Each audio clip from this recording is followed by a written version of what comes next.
All right, welcome everybody, and this is another White Cloaks live. We have special guest OBG70, also known as Mike. He's going to Hello. be on with us today. He's got the super killer. That is a Conan the Barbarian, maybe.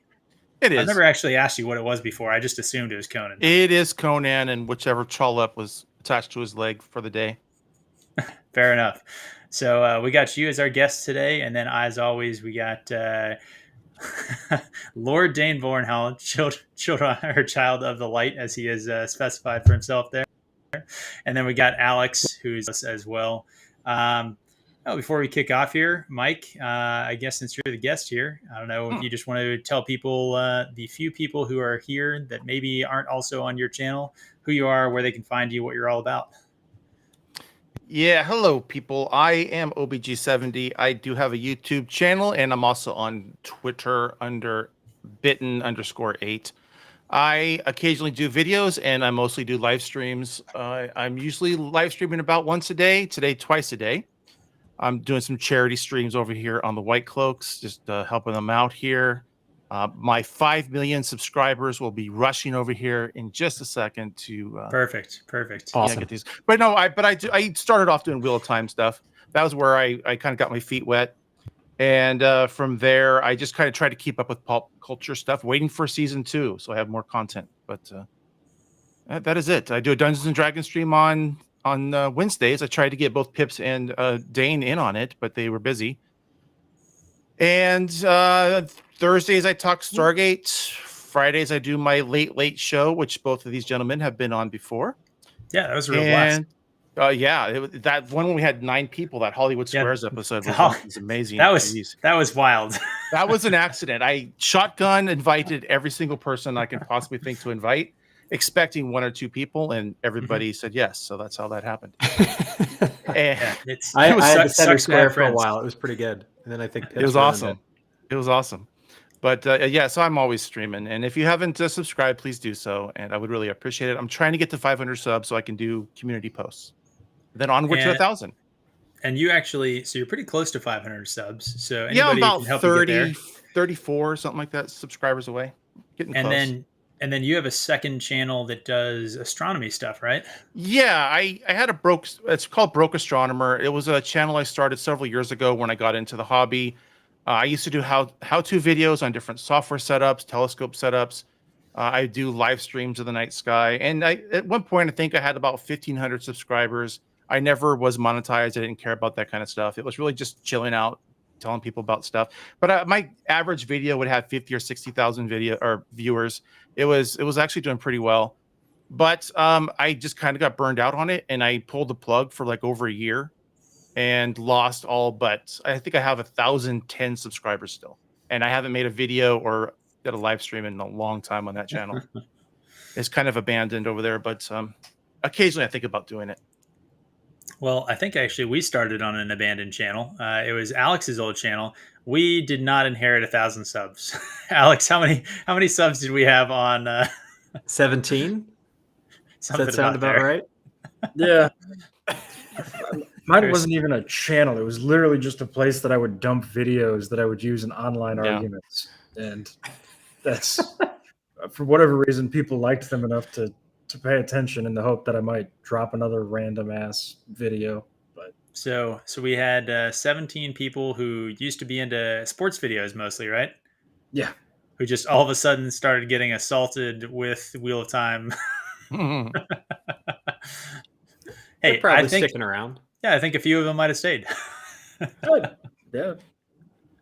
I figure if you're patient enough to watch cut-ups of offensive lineman film, you might be patient enough to watch this show. But no, I'm not sure that carries. I don't think that works. No. All right. Well, hey, before we kick here, I think we got Aldan in the chat. Aldan just did a rewatch with us about a week ago. That was awesome. If you haven't seen it, go check it out. And Aldan, hail. Thanks for coming out. Always appreciate having you in the chat. And with that, for the very loosely set up conversation that I have here, I think I have us going through some conversations about news about Mistborn and Cosmere with Brandon Sanderson. Oh, Prophet of the Dragon. Hey, how's it going? Watching us from work. I think that is potentially dangerous. I feel like Prophet works with heavy machinery and stuff like that. Hmm. Um, but anyway, so some Cosmere and Mistborn news, and from there we'll talk a little bit about Rings of Power, Wheel of Time, and adaptations, kind of generally.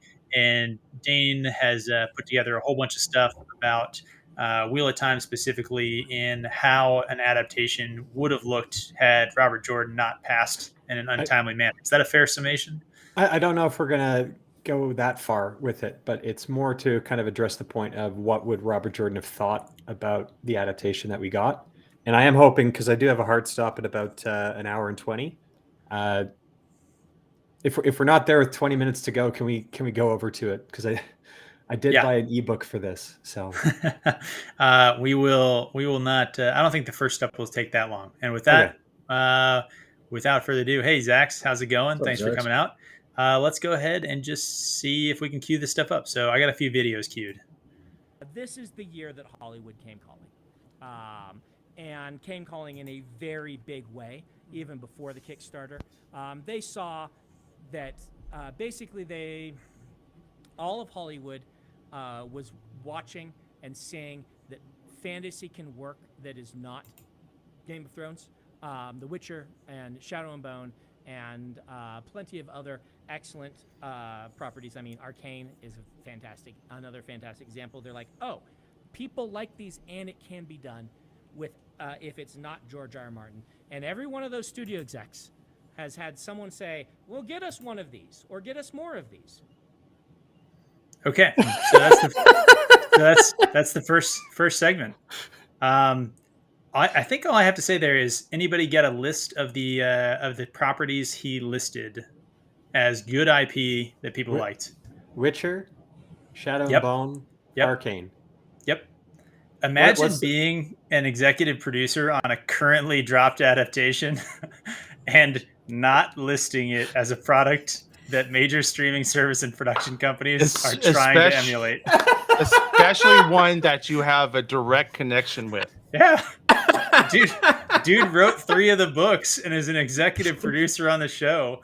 And he's like, yeah, they're looking for stuff, good stuff. Not like, you know what? I'm not even going to talk about that. Good stuff like Arcane. People liked Arcane.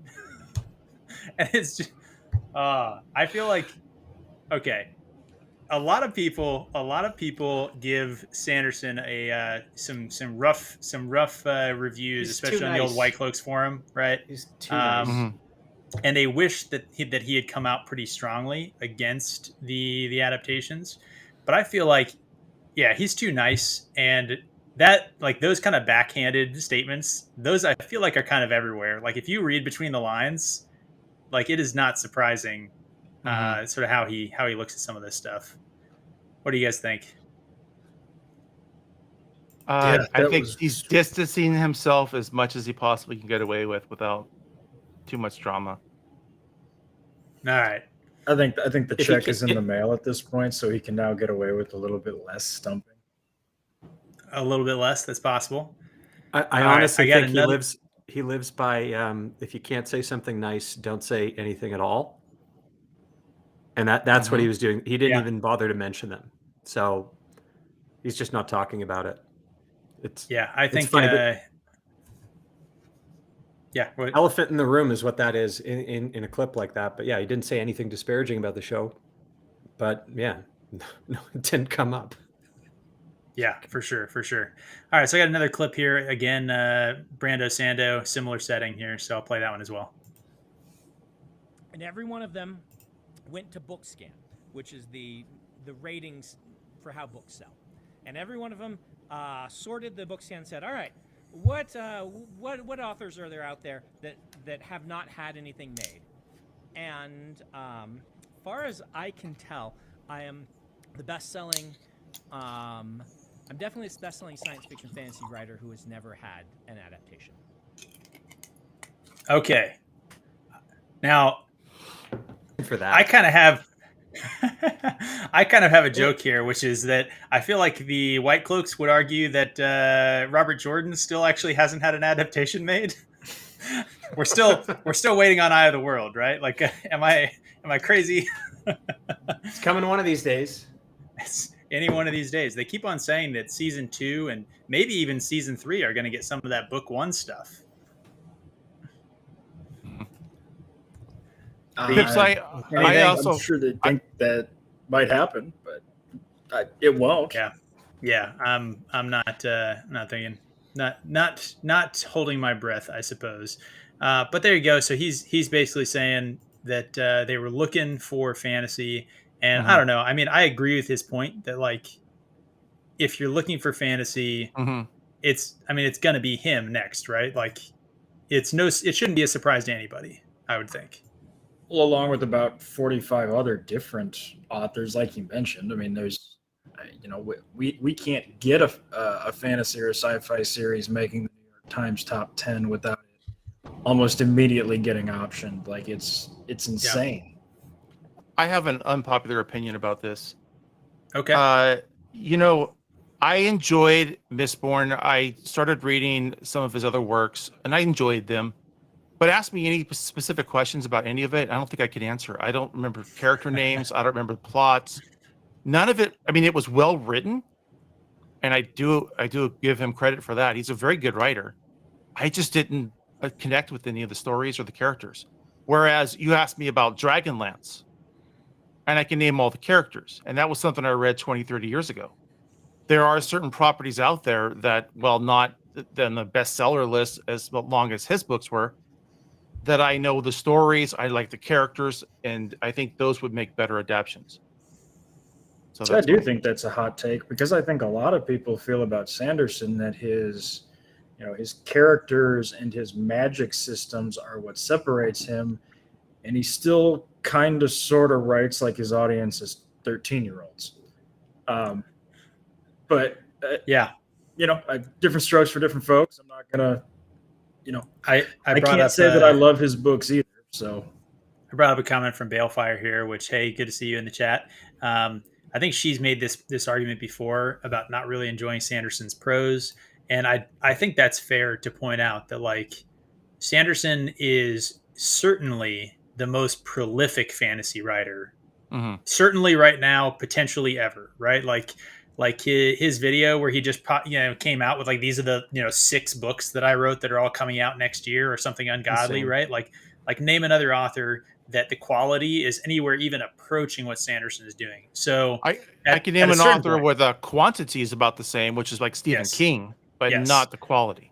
Yeah, and so that's what I would say is that when it comes to Sanderson, I think that like, quantity is a quality all unto itself. Like, if you're somebody who just loves reading fantasy stories and you find Sanderson, you're like, man, I can have a new book every week and, like, never catch up to this guy. Exactly. Which works perfectly for the streaming service model. If your goal is a sludge pipeline, and I'm not saying Sanderson is sludge, but you could make Sanderson style sludge for forever. All right. Well, let's roll the next clip here. Well, I just wanted to say two quick with Mistborn have always been. What do you got? Sorry. All right. 2 quick points. I think one of the reasons why Sanderson hadn't been adapted yet is he makes really, really thick tomes. Like, it wasn't going to get adapted into a movie like Aragon was, or he's got the Reckoners. He's got the Alchemist, Arithmetist, right? He's got the Reckoners and the Arithmetist. But you're probably going to go with his. It's his biggest story. Needs to kind of come out first. So I think Mistborn is kind of where it was going to go. And what I'll say about, I read Mistborn 1. I didn't enjoy it as much as I thought I was going to, and I think the problem was it was kind of overhyped, and then it ultimately underdelivered at the end. At least that's how I felt it. So I was mildly disappointed with that, just based on how good everyone said it was. But it might honestly get better retroactively if you read the subsequent books and fill in some of the things that might have not have been explained early on. But neither here nor there. I think he did a great job with the finale of the Wheel of Time, so I'm not going to criticize him too hard. Yeah, right. But I think the other thing about it is his books are longer, but I don't think plot length is necessarily what would sort of be a reason to pause the adaptation. I think especially with the streaming service model, right? Like a long series is almost what they want.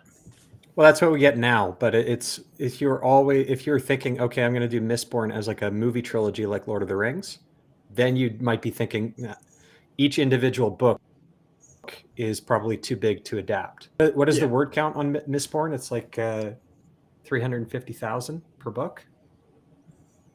I mean, that's only 50,000 more than a Game of Thrones, or which was a TV show, right? But it's more than double Lord of the Rings volume. Right? Yeah, it's his. All right. Anyways, let's roll the video and we'll watch the video. We'll keep talking about it. Yeah.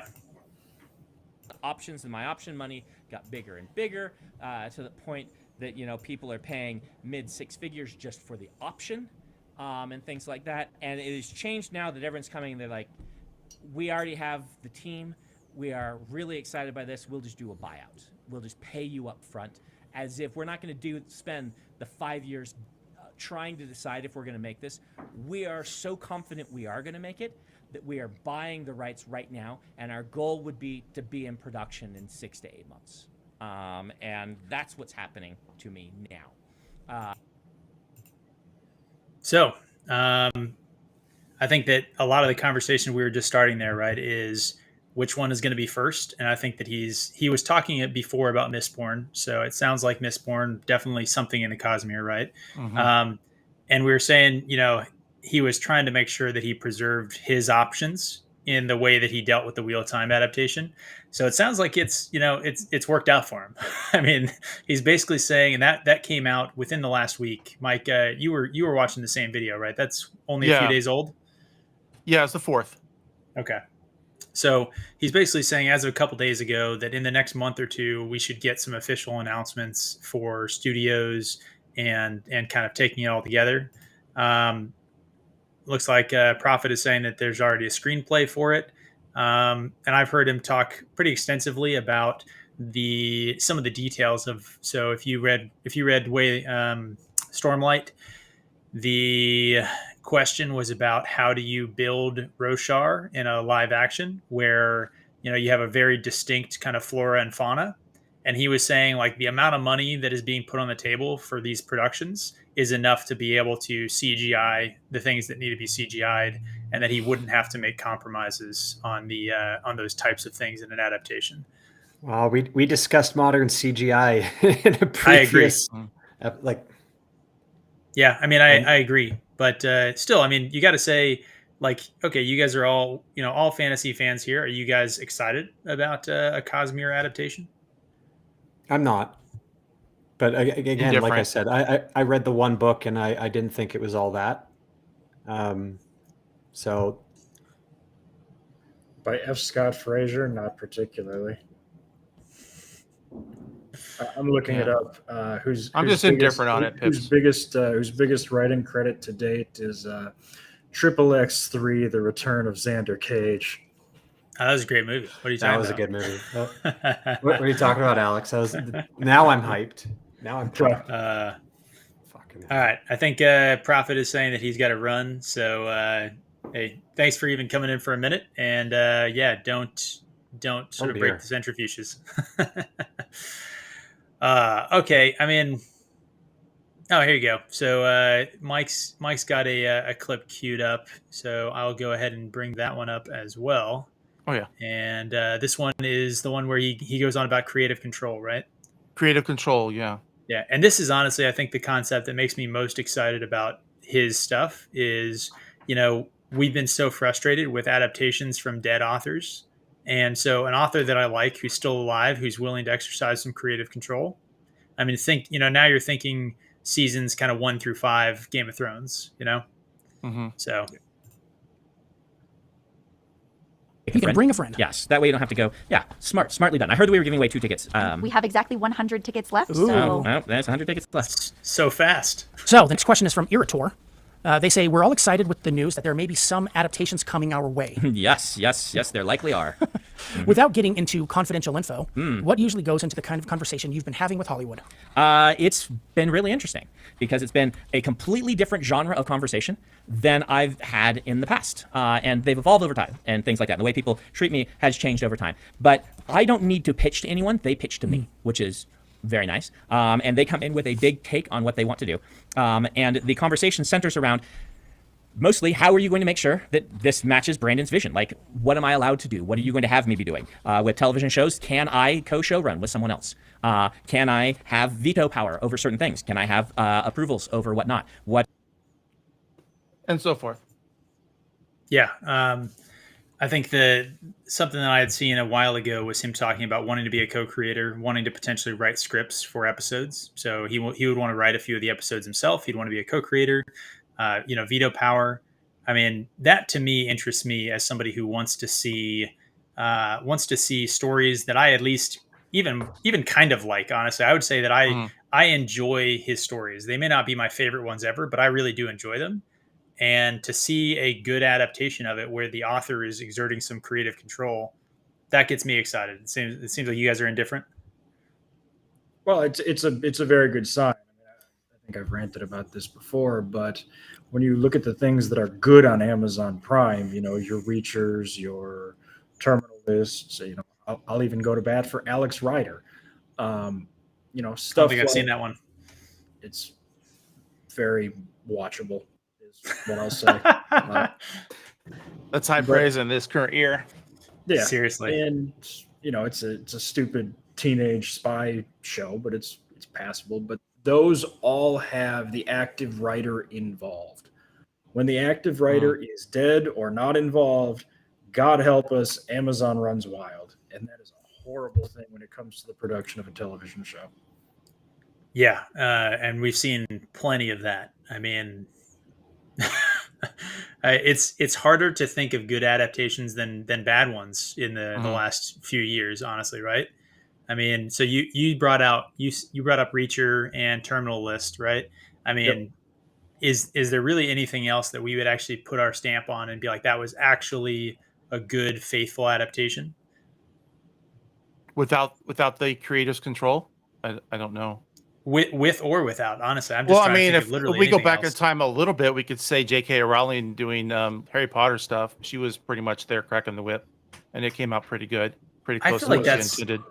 I feel like have we not seen Fantastic Beasts and Where to Find Them? Like, Jesus Christ! I was well. That's not the same thing I'm talking about. I'm talking about the original Harry Potter movies. I think you have to go back to about that time period. I think you have to go back to like 2010 and earlier to be able to find a time period where good movies were being made. I feel like, or good at least adaptations.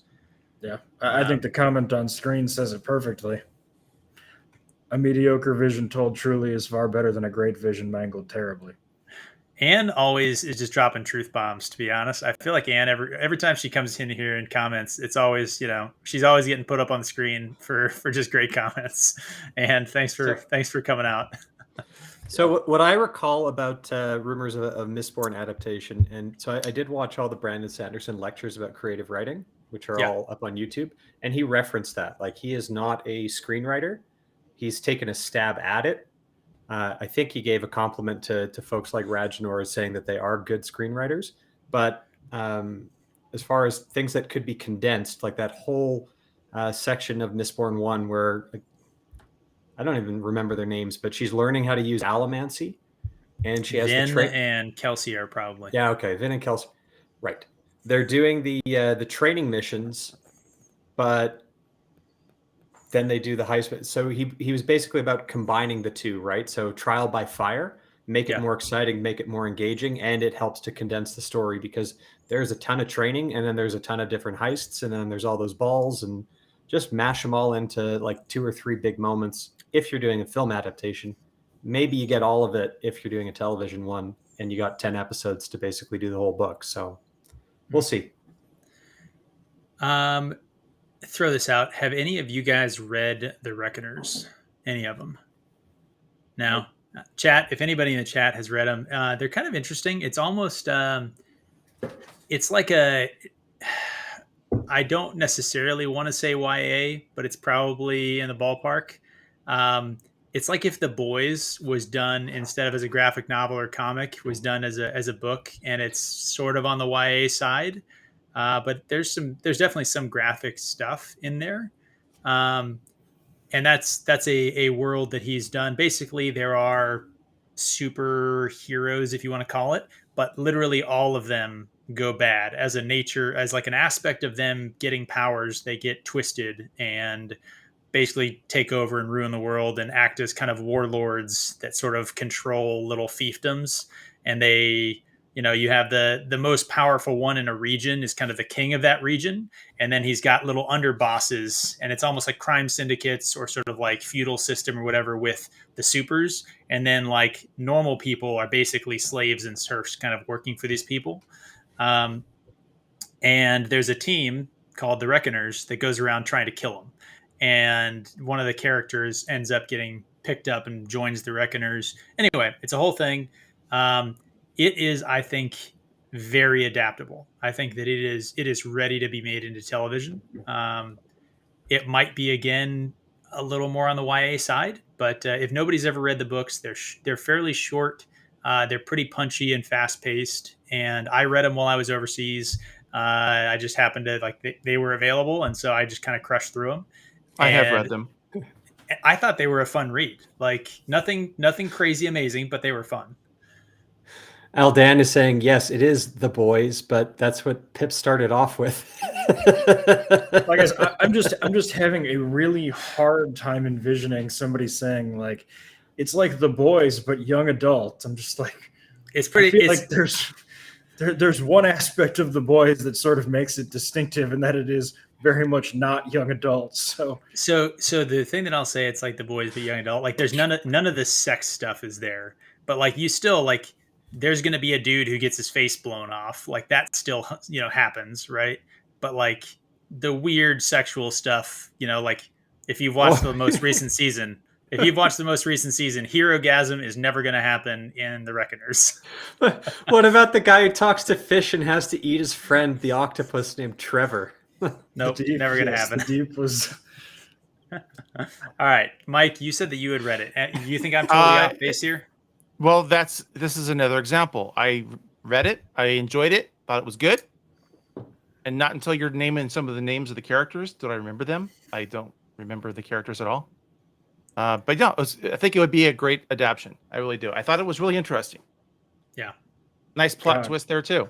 God, if there's any studio executive listening to this, they're like, "There's a bunch of them. It's YA fantasy. It's immediately forgettable." Why are we not making this right now? Yeah.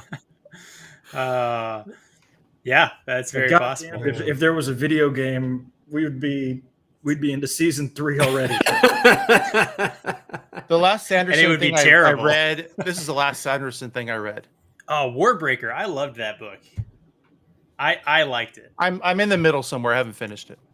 It's one of the it is part of the Cosmere.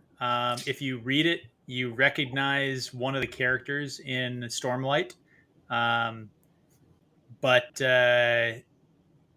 it's a trippy magic system for sure. Sanderson in fine form. All right. All right. Let's move on. Nobody else cares about Cosmere or Sanderson adaptations. No one's read The Reckoners. It's just me.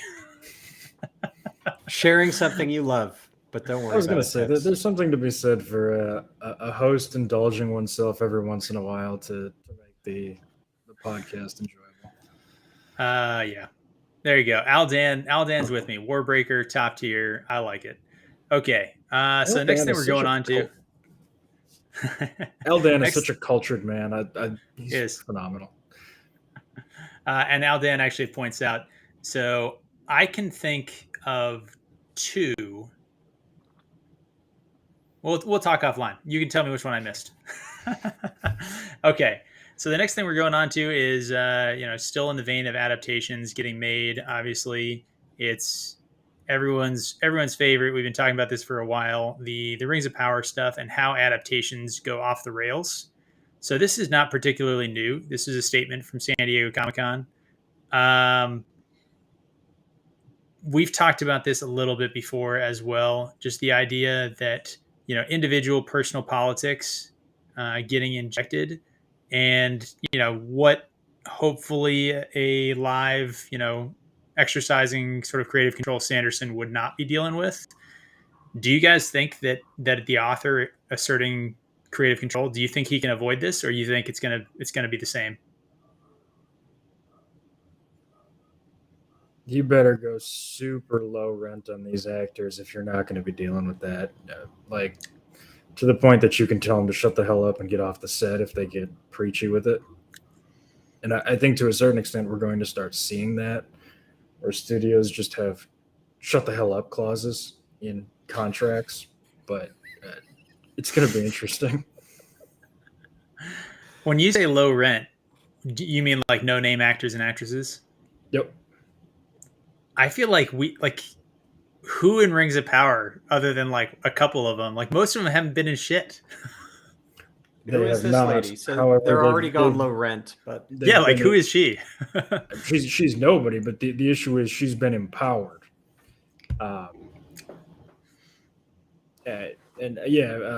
So she's been empowered by the showrunners to say all this crap.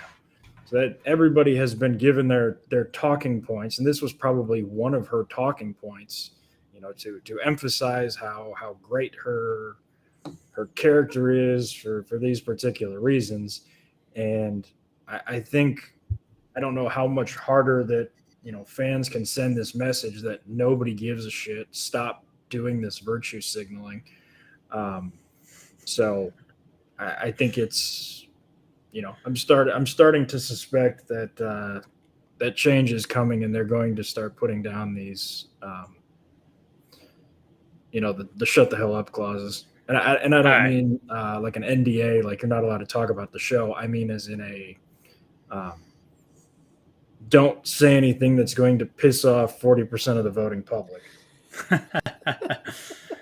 Okay, your comments lead me perfectly into what I want to play next year, which I'm going to say straight out. I may be the only person who laughs at this. It's in order to get it not content claimed, I had to intersperse some pauses into this video. It is a spoof song, and the original song is the one claiming it. You can find this guy. His name is Remy. If you search him on YouTube, he does sometimes kind of political sort of spoof songs that are pretty good. He's also a huge nerd. He does Magic the Gathering spoof songs that are fantastic if you've ever played Magic the Gathering.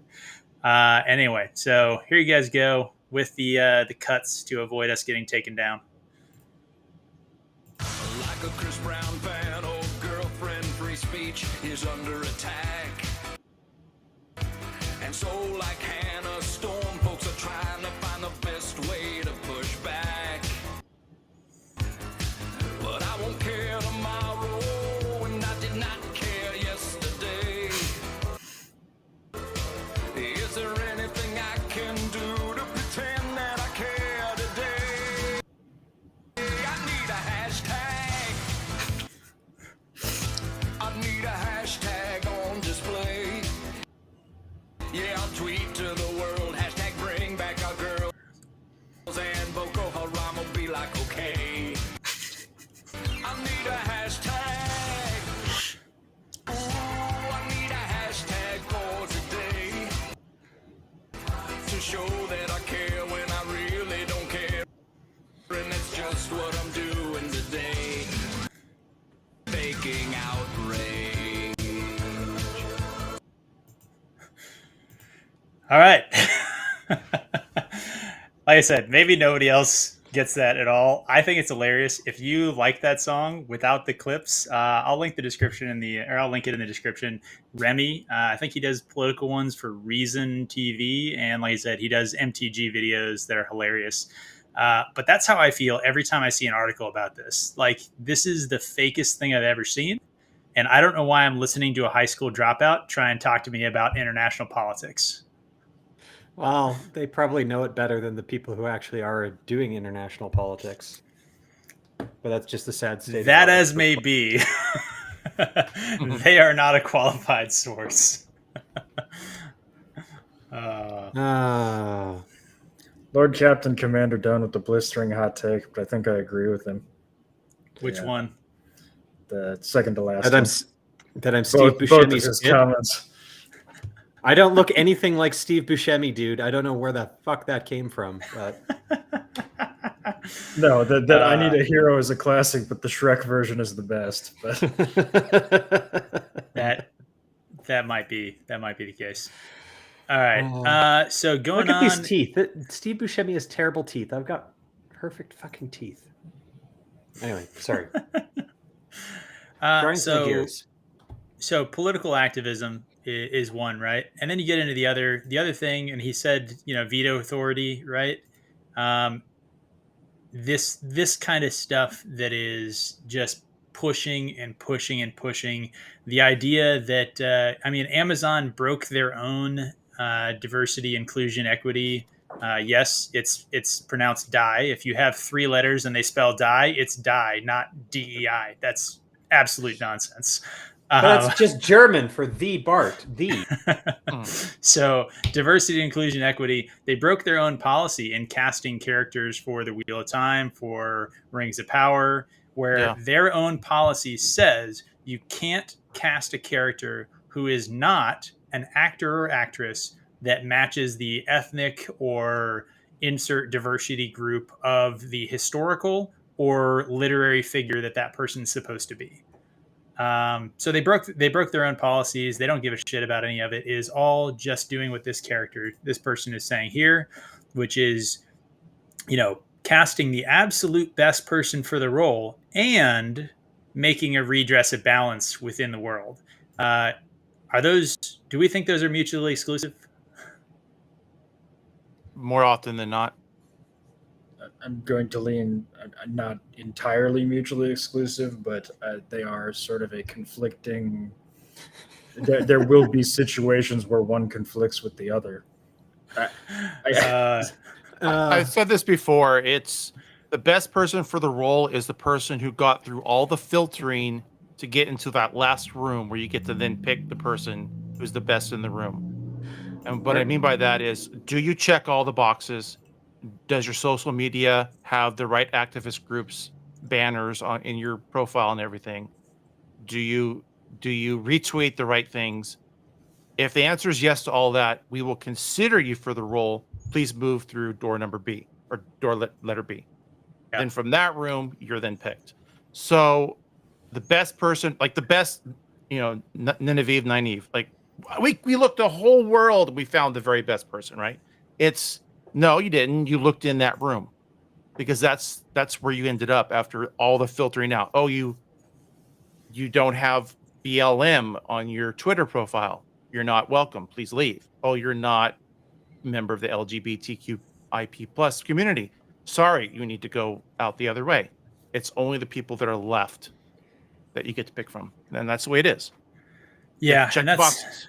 That's why I was going to say they're not mutually exclusive in an individual, but they're mutually exclusive as policies, right? If your policy is to do the one that you just described, then only as a happenstance and just random, lightning strike are you actually going to get the best qualified person. Otherwise, you end up with what we're seeing here. And I would argue that the person on the right is a dwarf. The person on the left, based exclusively off of the fact there's no beard, is not. If they had the balls to give her a beard, I wouldn't have an issue with this shot. What do you guys think? I think let's wait and see on this. I got a sneaky suspicion that this dwarven queen is actually from a different dwarven settlement far away in a place maybe called the Black Hills, or maybe that's too racist. But there might be a logical reason why she looks like a bit of an outlier. But why no beard? Because no one the skin color honestly doesn't bother me, except for the statements that she's made about it, where she says that this, that, or the other thing. Like whatever, it's her politics. Maybe they're trying to make her somewhat attractive, but I don't think you could bearded lady in history, except maybe when Rebecca Romaine wore a fake beard for dirty work and point to someone and said basically like, "Hey, that chick with the beard, she's hot."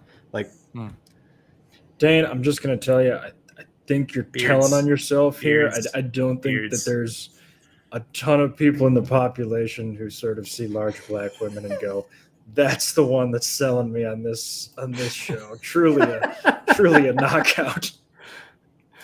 Well, at least they're not making her ugly like they made every woman ugly in the Wheel of Time. But I think audiences can get by some of the ethnicity stuff. But what really bugged So I me, as far as honestly, with Wheel of Time, is because there was plot points that was tied to the look of certain characters, especially the Emmonsfield Five and Rand having to be an outlier. Like that's a plot point. It's the central plot point for the first book, which is all about Rand and his identity crisis. Where does he come from? Who is he? Like he struggles with, is he the Dragon Reborn for 2 whole books, and he wants to deny it. So it was important for that reason. I don't think a lot of people had too much of an issue with other characters, like Loyal being played by a big black guy. We're more upset about the stupid wig that he had on than he was black. Because skin color didn't matter in that character at all.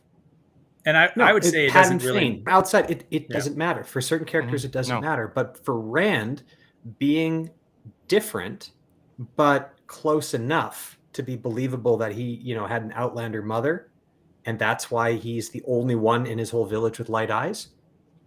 There, I would say, it's kind of important to do it that way. But for other characters, yeah, you can take some creative license, but not when it actually is tied to the plot. Here, with this particular Black Dwarven lady, maybe there's actually a plot reason why she looks different from the Dwarf King. And it could be that she's from my aforementioned Black Hills. I don't know. So again, the point that I'm making has nothing to do with that from the lore perspective. You talk about, Rand being, in the village. If we take Tolkien at his word, all dwarves were split from the same stone. Yeah.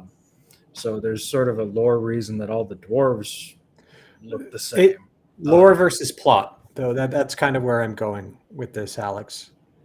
So the point that I was making, though, you can appreciate Tolkien and the lore and the stuff that he was putting into everything, and it's a bit of a slap in the face in that Tolkien was especially troubled, or he didn't like the fact that England didn't have its own mythology, because England had suffered through waves of invasions, right? Roman invasion, Saxon invasion, Norman invasion, and whatever was kind of originally there was wiped out in these waves of invasion, and they didn't have the like the sagas that they had up in Norway and the rest of Scandinavia. They didn't have the stories of Wotan that were common around Germany and whatnot. And he was trying to invent a myth for his own culture. And that's what Lord of the Rings is. So by them, Amazon taking it and trying to make this accessible to the whole world, that's not what Tolkien was trying to do, right? He was professor of Anglo-Saxon. He wrote in English and he was writing for his own country. And the fact that the rest of the world appreciates that, put that aside, you shouldn't try to make Tolkien something for the entire world. And I think that point is a little bit oversimplified, but I think it's close enough that it's not worth sort of getting into it. Okay.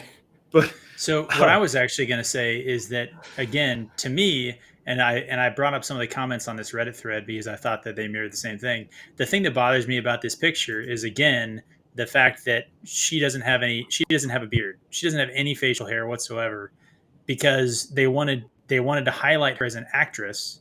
They didn't want to highlight her as a character. And they wanted to highlight her as an actress because of the statements that they could have her say off camera about the show. And so instead, we see a beardless dwarf. We see somebody who has no facial hair. They're pulling in all the comments over here. There's somebody who went to the point where, maybe she shaved, and other people bringing up that like one of the worst offenses and affronts you can have to a dwarf is to shave their beard. So I feel like that's the thing that I think is getting in the way, where this is the point I was trying to get to, that we're being asked to have actors and actresses who aren't playing a character, they're playing themselves. And the character is then instead supposed to turn around and reflect the actor or the actress. And like, I don't give a shit about the actor or the actress. I'm here to watch the character. And if you can make me believe that you're the character, and honestly, this actor, this actress, maybe she would have been able to make me believe that she's the character. But when she makes these statements that she makes, And when she is on screen like this without the appropriate sort of costuming that would be necessary to be that character, instead, I'm just watching this actress. And now every time I see her on camera, the only thing that I have in the back of my mind is the political and sort of, real world statements that she's made leading up to this. And I think that is the problem when we're doing this modern casting sort of, technique or decision making, where we end up with this and what we're seeing with Rings of Power and with other shows. I guess I'll be honest. I don't even need to see that. All I need to see is have that Amazon literally has a racial quota policy for it to be okay. Were you cast because you were the best for the job, or were you cast because the literal policy says we need to have at least 50%? Like, I guess that's what blows my mind about all this stuff. Like, well, it isn't just the cast; it's literally the craft services place. It's the boom operator. It's the mixer. It's every single person on set has to go through that same that book that you just showed there, and so they're all on that team already. So when they're casting, they're happy to follow that book.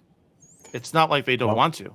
All I'm saying is the most encouraging news that I've read for a while was this week, and I think the Critical Drinker hit on it. I saw it on Zero Hedge, but the fact that the movie, or is it Batwoman? Who fuck knows? Supergirl, like some of those Warner Brother movies are just getting pulled, even though they've wasted hundreds of tens of millions of dollars on them already, because it's testing poorly and it's garbage. And at least some people that need to make money are realizing that you go woke, you go broke. So here's hoping Wheel of Prime gets the axe pretty soon too. Mm-hmm. All right. Well, with that, you guys want to talk some Wheel of Time? I do. Let's go. I do. Oh, Pips, I wanted to reorder this. Can you get me down in slide 8 first? So I got a bit of an order to do. You son of a bitch. I'm sorry. Always making me do the extra work. Okay, here we go. Slide 8. There we are. So for those of you who don't want to do a whole bunch of reading, I'll do it for you. But this is one of the first warning signs. It was an interview with Rafe Judkins, where the question was first and foremost, how are you updating the Wheel of Time? Because the Wheel of Time had a gendered magic system. How are you updating that for 2021 when gender identity and gender equity are so important? And then he pays lip service to it for a very long answer, saying that in the 90s, at least, the series pushed the envelope, and we want to do that again today. So then the follow-up question, what are some of the ways that you're going to do that in the show? And Rajanor says, well, I can't tell you all of them, haha, blah, blah, blah. But there's this idea in the books that if you're born as a man in one life, you'll be reborn as a man in something else. We don't see it that way. And then the line at the end, will continue to do things like that I think are more reflective of what hopefully Robert Jordan would be writing if he was writing today. I hate that line. They use that for Rings of Power as well. It's the Lord of the Rings that Tolkien would have written. Yes, if J.R.R. Tolkien, a devout Catholic and a very patriotic man, were to be transported to 2020, well, everybody knows that he would have been a far left leaning. He was a university professor, right? With pink hair, yeah, blue probably. But so it's like, it's fine that we didn't follow the man's writings. Like, trust me, it's cool. We took him, imagined him as a completely different person, and then did what that person would have done. And it's like, so you just gave him the finger and did what you wanted to do. Perfect. Like, just say that. It's fewer words. You guys can probably tell that Alex has strong feelings about this. If you haven't already seen his Fire of the Fandom with Salty Texas Sea, just came out a day or two ago, and Alex broke down his history with Tolkien. Great video. You should go check it out. So if we go down to the next slide, number 9, Pips. Can I jump on that real quick? The last one. Yeah. I just wanted to say that in today's world, I know some people that are actually authors. They're trying to write. They're trying to get their stuff released, and they're having a really difficult time, especially with traditional publishing, because they don't want anything that isn't woke. So when you're trying to submit your manuscript and they're reading it, they're going, "Nope, sorry, we don't agree with what you're writing here. We're not going to touch it." So what would they be writing in today's market? Maybe they would have that dictated by what would actually be purchased. Would Tor Publishing today pick up a Wheel of Time that was written in today's world? I don't know. That's the only point I wanted to make. Maybe you guys have some ideas on that. Well, I mean, we can take a look at what Tor Publishing is putting out currently, and I think based on that, we probably have a good answer, don't we? What are they publishing currently? I don't know. I believe it's not great. It's been a minute since I looked, though. That does make me think. I heard about this on a radio station recently. There was a female author who apparently she tweeted basically saying how it was really, really difficult for especially white, but just men trying to get published. And she was saying that like they're not even being read. You know, you have these really great authors who can send things to these publishers and absolutely nothing is getting through unless like you know somebody, you have an in the industry, something like that, and got absolutely, you know, blown up online. And she basically responded and she was like, look, all of you people who are sitting here saying that I'm so crazy and whatever, how could I dare say this, you know, anti-orthodoxy statement? Like, I actually work in this industry. I've been doing this for decades. Like, I know what I'm talking about. And I can tell you this is happening. Like, this is a real thing. Men are not being published. Good authors are not being published because of their sex or gender. I have a sample size of 2 people that I know, white men who they write series they had to self-publish because they cannot get it even touched. Although Jed the Hollywood Scholar, I believe, is actually published the traditional way. He's got some books that you can actually purchase. He's a frequent co-host of mine, so. But yeah, I know I keep putting into writers. I don't know how they end up on my channel, but they get on my channel somehow. I need to lock that back door. They can't get the market will correct, right? So if you do go broke, these publishing houses by ignoring it, then someone will come in and fill that void. Because if there are these great writers that just aren't getting the opportunity because they're being discriminated against for their sex, then it's only a matter of time because people don't want to read crap when they could read something good. So anyways, read only good authors.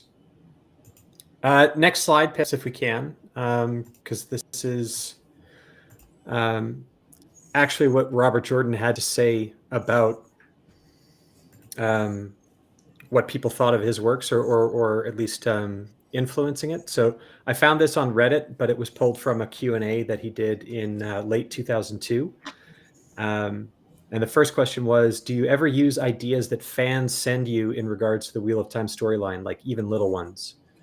And he replies, no, not even little ones. It's my story, guys. If you have ideas, write your own stories.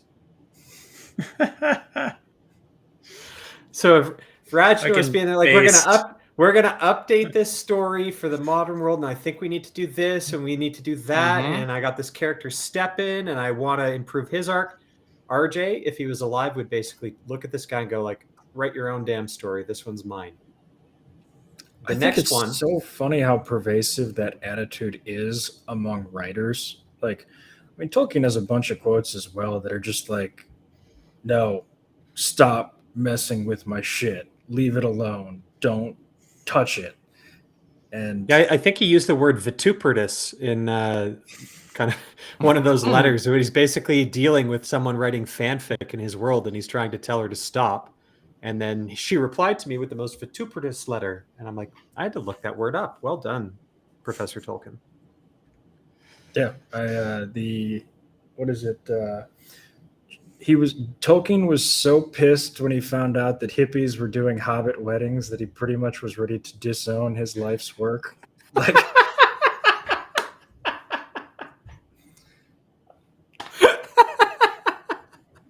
but yeah. That bold face or that bolded comment there at the bottom, that paragraph, that's also very interesting. Yeah. So, and this is going to lead into the next couple of slides. But Wheel of Time oriented fan fiction. So he thankfully is only barely aware that it exists, and it's a delicate question because he doesn't go looking for it. Talks a little bit about piracy and stealing books. Sorry, I'm reading it off a big screen here, so that's why I'm not looking at you guys. But writing in his world is a different matter, I think. My lawyer tells me I'm dead wrong on that. So I know he is very more protective of his characters, and I know there's a fanfic community that carries that are in the world, but I think they should, at least what we did on our disc writing challenge, where we had one that was set in the Wheel of Time world. You're not allowed to use any to make your own characters, but you can take the setting and you use the world of that, and don't make any money off of it, obviously. But the fact that he feels that he needs to go out of his way here to mention this thing specifically, right? The one thing I do keep an eye out for is the slash or KS fiction using my characters. If you want to write erotica, fine. I like reading erotica sometimes. But if you write erotica using my characters and post it, I will find you and I will come down on you like the hammer of God. I found some very raunchy and very badly written examples of that, and I don't like it a bit. Mm-hmm. And now we're going to go to the script for episode 1 of the Wheel of Prime. Kevin Adams, here's his comment. I think the hammer come down like the hammer of God. I think that's probably what you'd imagine. It would be Ragnar experiencing Ragnarok. I seriously maintain that this is exclusively because everything sexual in this book was him hitting on his wife, who was his editor, and he views the erotica as like somebody making a pass at her. Like, that's maybe she'll be into this if she doesn't delete this from the story. I don't know. Camera moves through the darkness, and we see two silhouettes against one of the walls. Dane is holding on to the ceiling. Before you go too far, not everyone may have seen this before. So this was a leaked season 1, episode 1 original script, right? This came out on one of the subreddits, and it's got enough credibility in terms of the original source files, to basically establish it pretty definitively. And nobody has ever bothered denying it either. The studio, none of them have ever tried to deny it. So I think the Providence is about as good as it can be, short of them admitting publicly that it's real. Okay, so I'm going to start my performance again, but bear that in mind. This is Robert Jordan doesn't like his characters in erotica. Camera moves through to see two silhouettes against one of the walls. Dana is holding on to the ceiling beams with her strong arms, her legs wrapped around a man's shoulders. He's shirtless, head hidden beneath her skirt. Oh, light. Yes, I'm close. Matt, I'm so close. He pulls back for a moment, moves the skirt to look up with his charming slanted smile, a beat, and then, Matt? He grins, knows exactly what he's doing when he says, oh, sorry, did you want me to keep going? You know, I can't hear much when She pushes his face back under her skirt and between her legs. Close up of her right hand clenched in his hair, pulling, pushing. We see again the beautiful woven gold bracelet around her wrist. Pretty hot, right? Or is this terrible? Is it just slow clap? I mean, I got another page of this. Just bravo. All right. Just for your delivery, not for the actual. Okay. As Matt brings Dana closer and closer, we see him take her hands in his. Their fingers intertwine against the walls as he pushes against her, and she rides him, moving rhythmically over and over. Holy shit, this is intense cunnilingus. Yes, there, yes. As she comes, he pushes her hands against the wall, sliding his fingers along hers, and her golden bracelet falls off. She breathes out for a long moment, eyes closed, heaving. Then slowly, she slides down the wall, her body brushing along his lips the entire way, her stomach, her breasts, finally her lips. Oh, facial lips.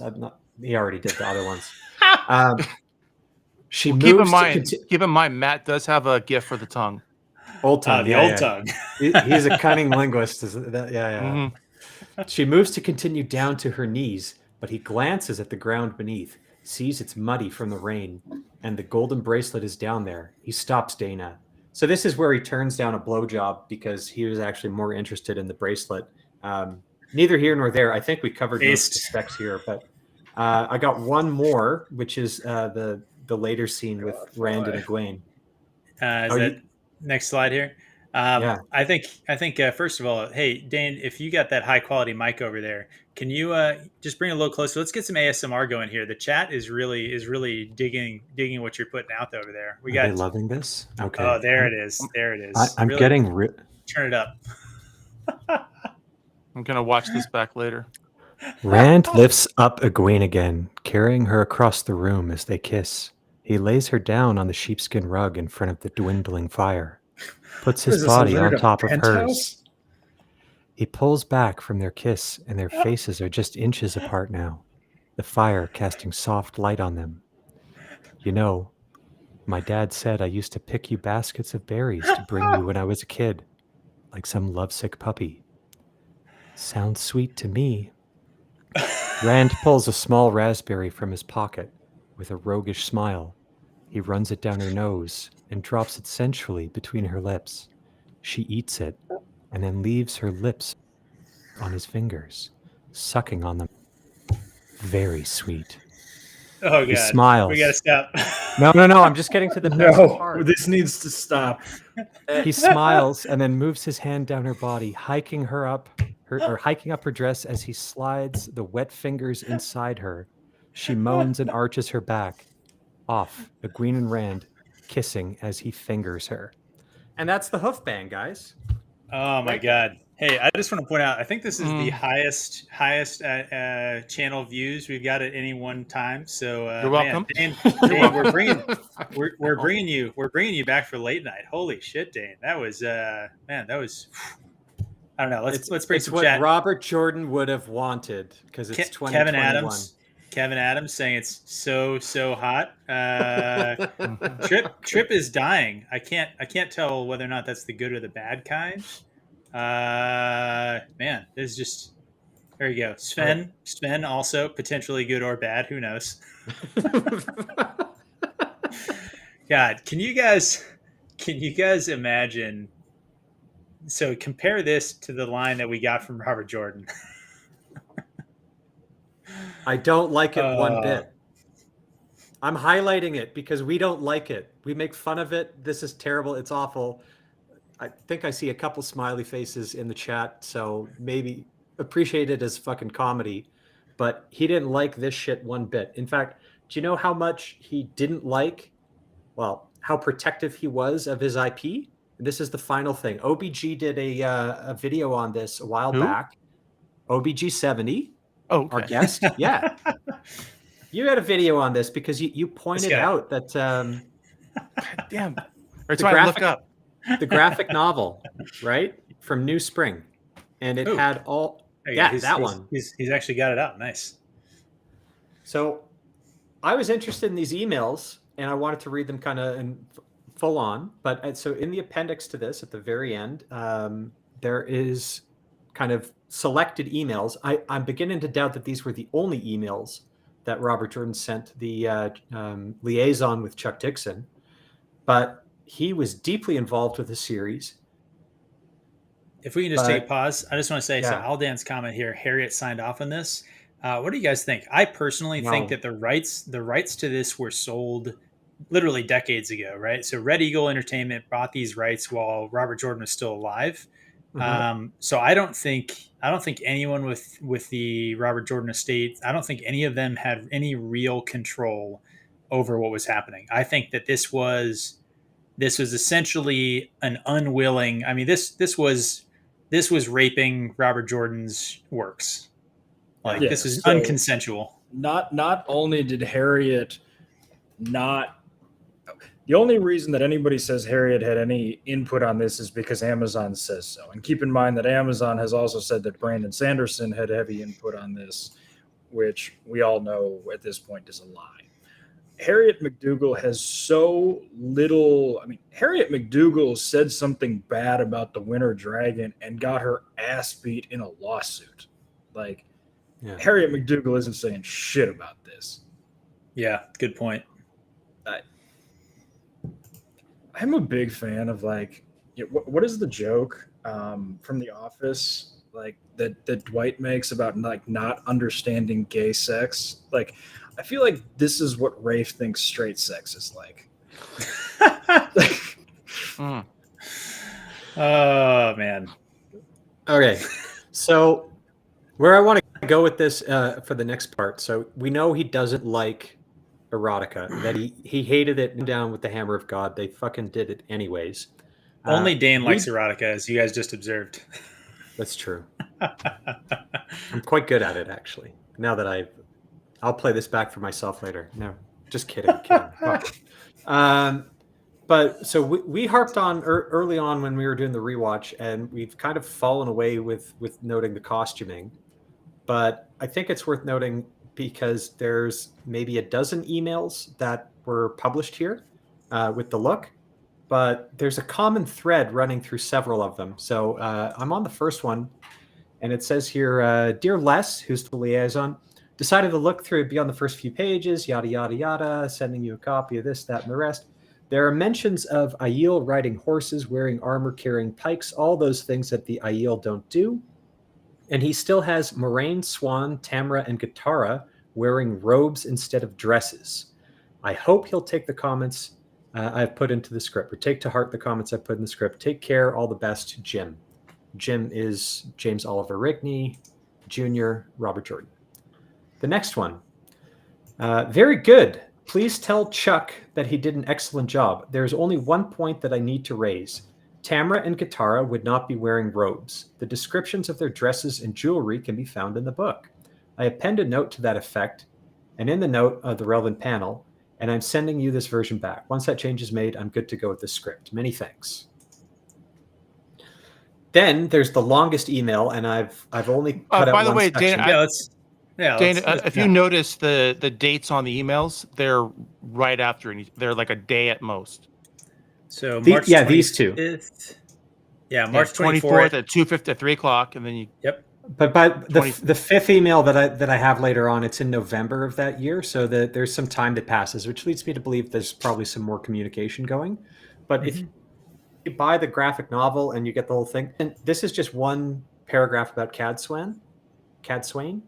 He wrote like 5, and he gave a backstory that involved the political history of like formatting, so that he would understand this character and what she's supposed to look like and what she wears. So, Cad Swain, this is not good. She looks too old and too thin, almost gaunt. Her dress is way too frilly for Cad Swain, and it shows too much cleavage. Her garments are silk, but cut simply. When she has lace, it's just a touch, perhaps at the neck or the cuffs. But she more likely doesn't have any lace at all. She's a woman who does a lot of traveling, and she wants clothes that are easy to care for and can be tended by a poorly trained maid at some. The cross-lacing is off. Dresses in this world almost always button up the back, and Cad Swain is more likely to have a high neckline than not. She makes no effort to appear in the highest or latest fashions, nor does she try to impress women with her clothes or jewelry. Holy fucking shit. Again about the dresses, and he's going into super anal retentive detail about it, because he actually describes the stuff in the books. One of the, I think half a chapter is devoted to Moraine buying her dresses in Tar-Valon once she becomes an Aes Sedai and she's getting ready to go travel. Like, it was important to him. The next email. Yeah, before we push on from there, I think that it's important to go back. I think it's important to go on again, right? So the idea about this is what the author would have written. Clearly, the author had a lot to say about what the author would have written, right? Like, this is an incredible amount of detail, not just on like he didn't just say this is the description that I wrote of Cad Swain, right? He gave a reason. He gave a backstory. There Every are one of those 4 more details. paragraphs in this email. This is only a snippet from it, and it's the longest one here, but it's like a whole page long. That's giving her entire backstory and the culture that she comes from, why her attitude is the way it is. I just had to check and make sure that you didn't have all 4 of those paragraphs. No. So this one's from a later part, and it's more about what is it? Both would be wearing something fairly plain in wool, most like, though Moraine might have silk, each white ribbon of mourning, but it should be a dress. They don't wander around in their shifts, especially since they've come all the way from their rooms, and the blue Aja quarters down. I don't know which one you're on. Are you on? I'm on the 4 slide? Okay, yeah. Cool. But I'm going to move to 5 right now. I think Mike has got. Oh, I just have some pictures, but that was going along with what he was saying. Yeah. So anyone who hasn't checked out the new spring graphic novel, you can find used copies for as little as like $15-20, and it's like 250 pages. It's got the entire new spring graphic novel and these emails. I honestly, like, these are some of the things that I wish they would republish and reprint. I don't know why they aren't, but there are still used copies of New Spring that you can find. Mm-hmm. The Eye of the World one is hard to get. I know, Mike, you have some of the Eye of the World as well. I have the first one. But yeah, the Eye of the World is comparatively hard to get. You're going to have to shell out like $50 per copy, and I think it's 5 or 6 parts. That one is like $50 to $100 per book, and there's several of them. But the art is really fantastic, probably because of the details that we're seeing here of how painstaking Robert Jordan was in making sure that his vision was actually realized.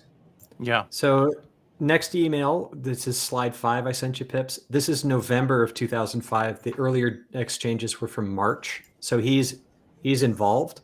Regarding the women, they're all right, but remember that baggy trousers are garb of country women, not city women, who would wear dresses. For that matter, some country women will. Also, some of these women should have short coat rather than a shawl. Thanks for the email, Jim. The next one, I think, this is a couple of days later. So this is, or the next day, page 15, panel 3. That's the bottom of this email. Moraine's dress is wrong here. For one thing, it shows folds where it should fit quite snugly. For another, it displays cleavage where she should have a high neck. The titillation factor of this dress comes entirely from the embroidery, which is done as to emphasize the body's curves. And then this final one, there's a great line in here midway through. None of these 6 men is bare-chested. They are described as 6 ordinary men with swords at their belts, like any other man on the street in the city. And these guys look like extras from a Conan the Barbarian movie. Yes. Remember, it's for these guys and the Kandori men, their clothing should reflect about 1690, 1700, but with Japanese influences. And Robert Jordan would know. He would know Conan the Barbarian. He would. And the Dothraki that we see in the prologue, it would have been the same fucking thing. So he's like, you're putting this in Gildan? No, I wrote this culture out. They look like this. They don't look like they just came from Game of Thrones season 1 across the Narrow Sea and on the Vice Dothrak. Like, gosh, I've always wanted to pick up some of the Robert Jordan Conans. This is how I discovered Robert Jordan. I'd gone into the bookstore on the way home from college, and I was asking for more Robert Jordan Conan. I'm sorry, he doesn't make those anymore. He's writing this other story called Wheel of Time. So that's awesome. So, yeah. Gosh, thanks for sharing, Mike. Those are really cool. I'm extremely impressed by your collection, sir. Yeah, he's got so much cool stuff over there. Well, Conan's my number 1, and then Wheel of Time second. Two hot takes. So, I've never. Think, how old did Howard end up getting? Like 30? 37 or something like that. Yeah. Wow. Yeah, he was pretty young. Oh well. And I maintain that I think that Robert Jordan got the. I'm sorry. I think that, and I haven't researched this to know for sure, that Robert Jordan came up with the idea of his pen name from Robert E. Howard. No, Robert Jordan is a character from For Whom the Bell Tolls. So it's a Hemingway reference, I believe. Well, Jordan is the acronym of his name, James Oliver Rigner Jr. So that's how he made Jordan. But where did he get Robert? Well, because there is a literal protagonist in For Whom the Bell Tolls named Robert Jordan. Oh, okay. And this is on the record. He said this. I don't know. I don't know if he said it, but it would seem kind of odd because I'm pretty sure he would have read Hemingway. Okay. I don't know. Yeah. Well, I've always heard that Jordan came from the acronym of his last name or his name, James Oliver. You know what? I've heard the same. I think I've heard the same. I might be wrong, and just maybe everybody thought that he got from Hemingway. And he was since he was writing the Conan books, the idea of a prehistory that basically repeats itself, which is a theme within the Conan universe itself, and he was deep into the lore of the Hyboria Age and all that kind of stuff happening. I don't know. There's a lot of parallels there. There's some Conan references in the stories as well. You guys might be right. I just thought it was honestly, I've never zero research. Okay. Zero research on my part. This is just my opinion. I could be wrong. I've heard the same argument on the name Jordan being sort of an acronym, right? And I personally have never heard the Hemingway reference, although I mean, sure, he'd probably read Hemingway if he's as prolific as of a writer as he is. Yeah, but his bio at the back, the only authors that are mentioned are Mark Twain and Jules Verne as kind of the early writing influences for him. But that was when he was a kid. I don't know if he was a big Hemingway fan. To be perfectly honest, his writing style and prose is almost anti-Hemingway in terms of its descriptive length. He's a big fan of purple.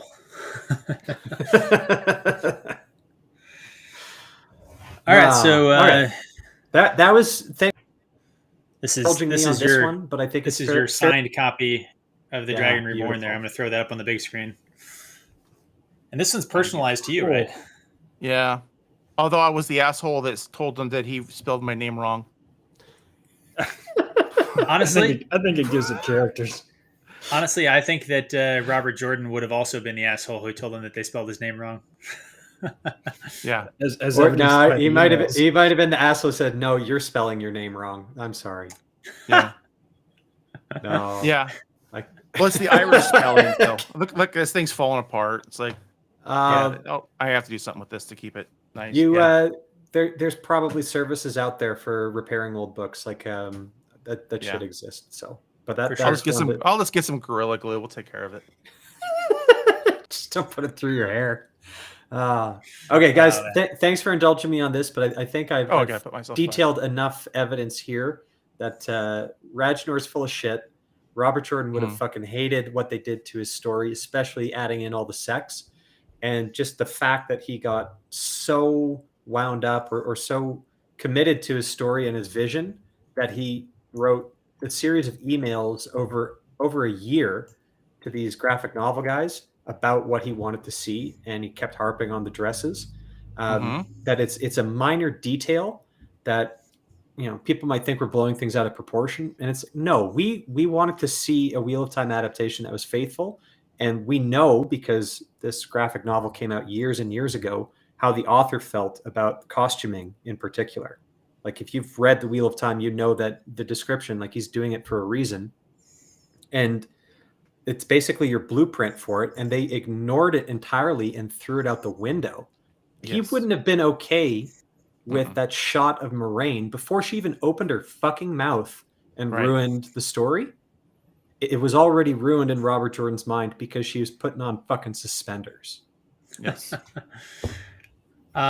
To comment here on Balefire's question, I think that authors probably are okay with little homages and sort of references. I don't know. I don't know have any of you guys seen anything on them talking about this? I know there's sort of the apocryphal kind of story that the two of them were friends. I don't know any evidence of it other than that it's a thing that people have said. So on the original, I think Aludra mentioned that Piers Anthony did a quote on The Eye of the World, and that's why she picked it up. Well, Robert Jordan provided the big headline quote for George R. R. Martin and A Game of Thrones. So So Robert Jordan did George R. R. Martin a huge solid because I know because at the time that those books were coming out, I wasn't into Wheel of Time yet, but a lot of my friends in middle school were. and they hopped onto George R. R. Martin precisely because all those books were coming out quickly. They needed more stuff to read. And then they said, it's like, wow, this is actually really good. And it feels a lot more adult than Wheel of Time. So I had friends that, were first Robert Jordan fans. And then because they saw a book that Robert Jordan endorsed and it was a Game of Thrones, they started reading that. They were 13. Maybe they shouldn't have read it. Let's be honest. But they were a year or two away anyways. And I think they'd already read Terry Goodkind. So like they were damaged goods already. Yeah. So they were good friends. They were such good friends that to this day, George R. R. Martin put a Wheel of Time reference in Elden Ring. One of the bosses you fight is Commander Nile. So nice.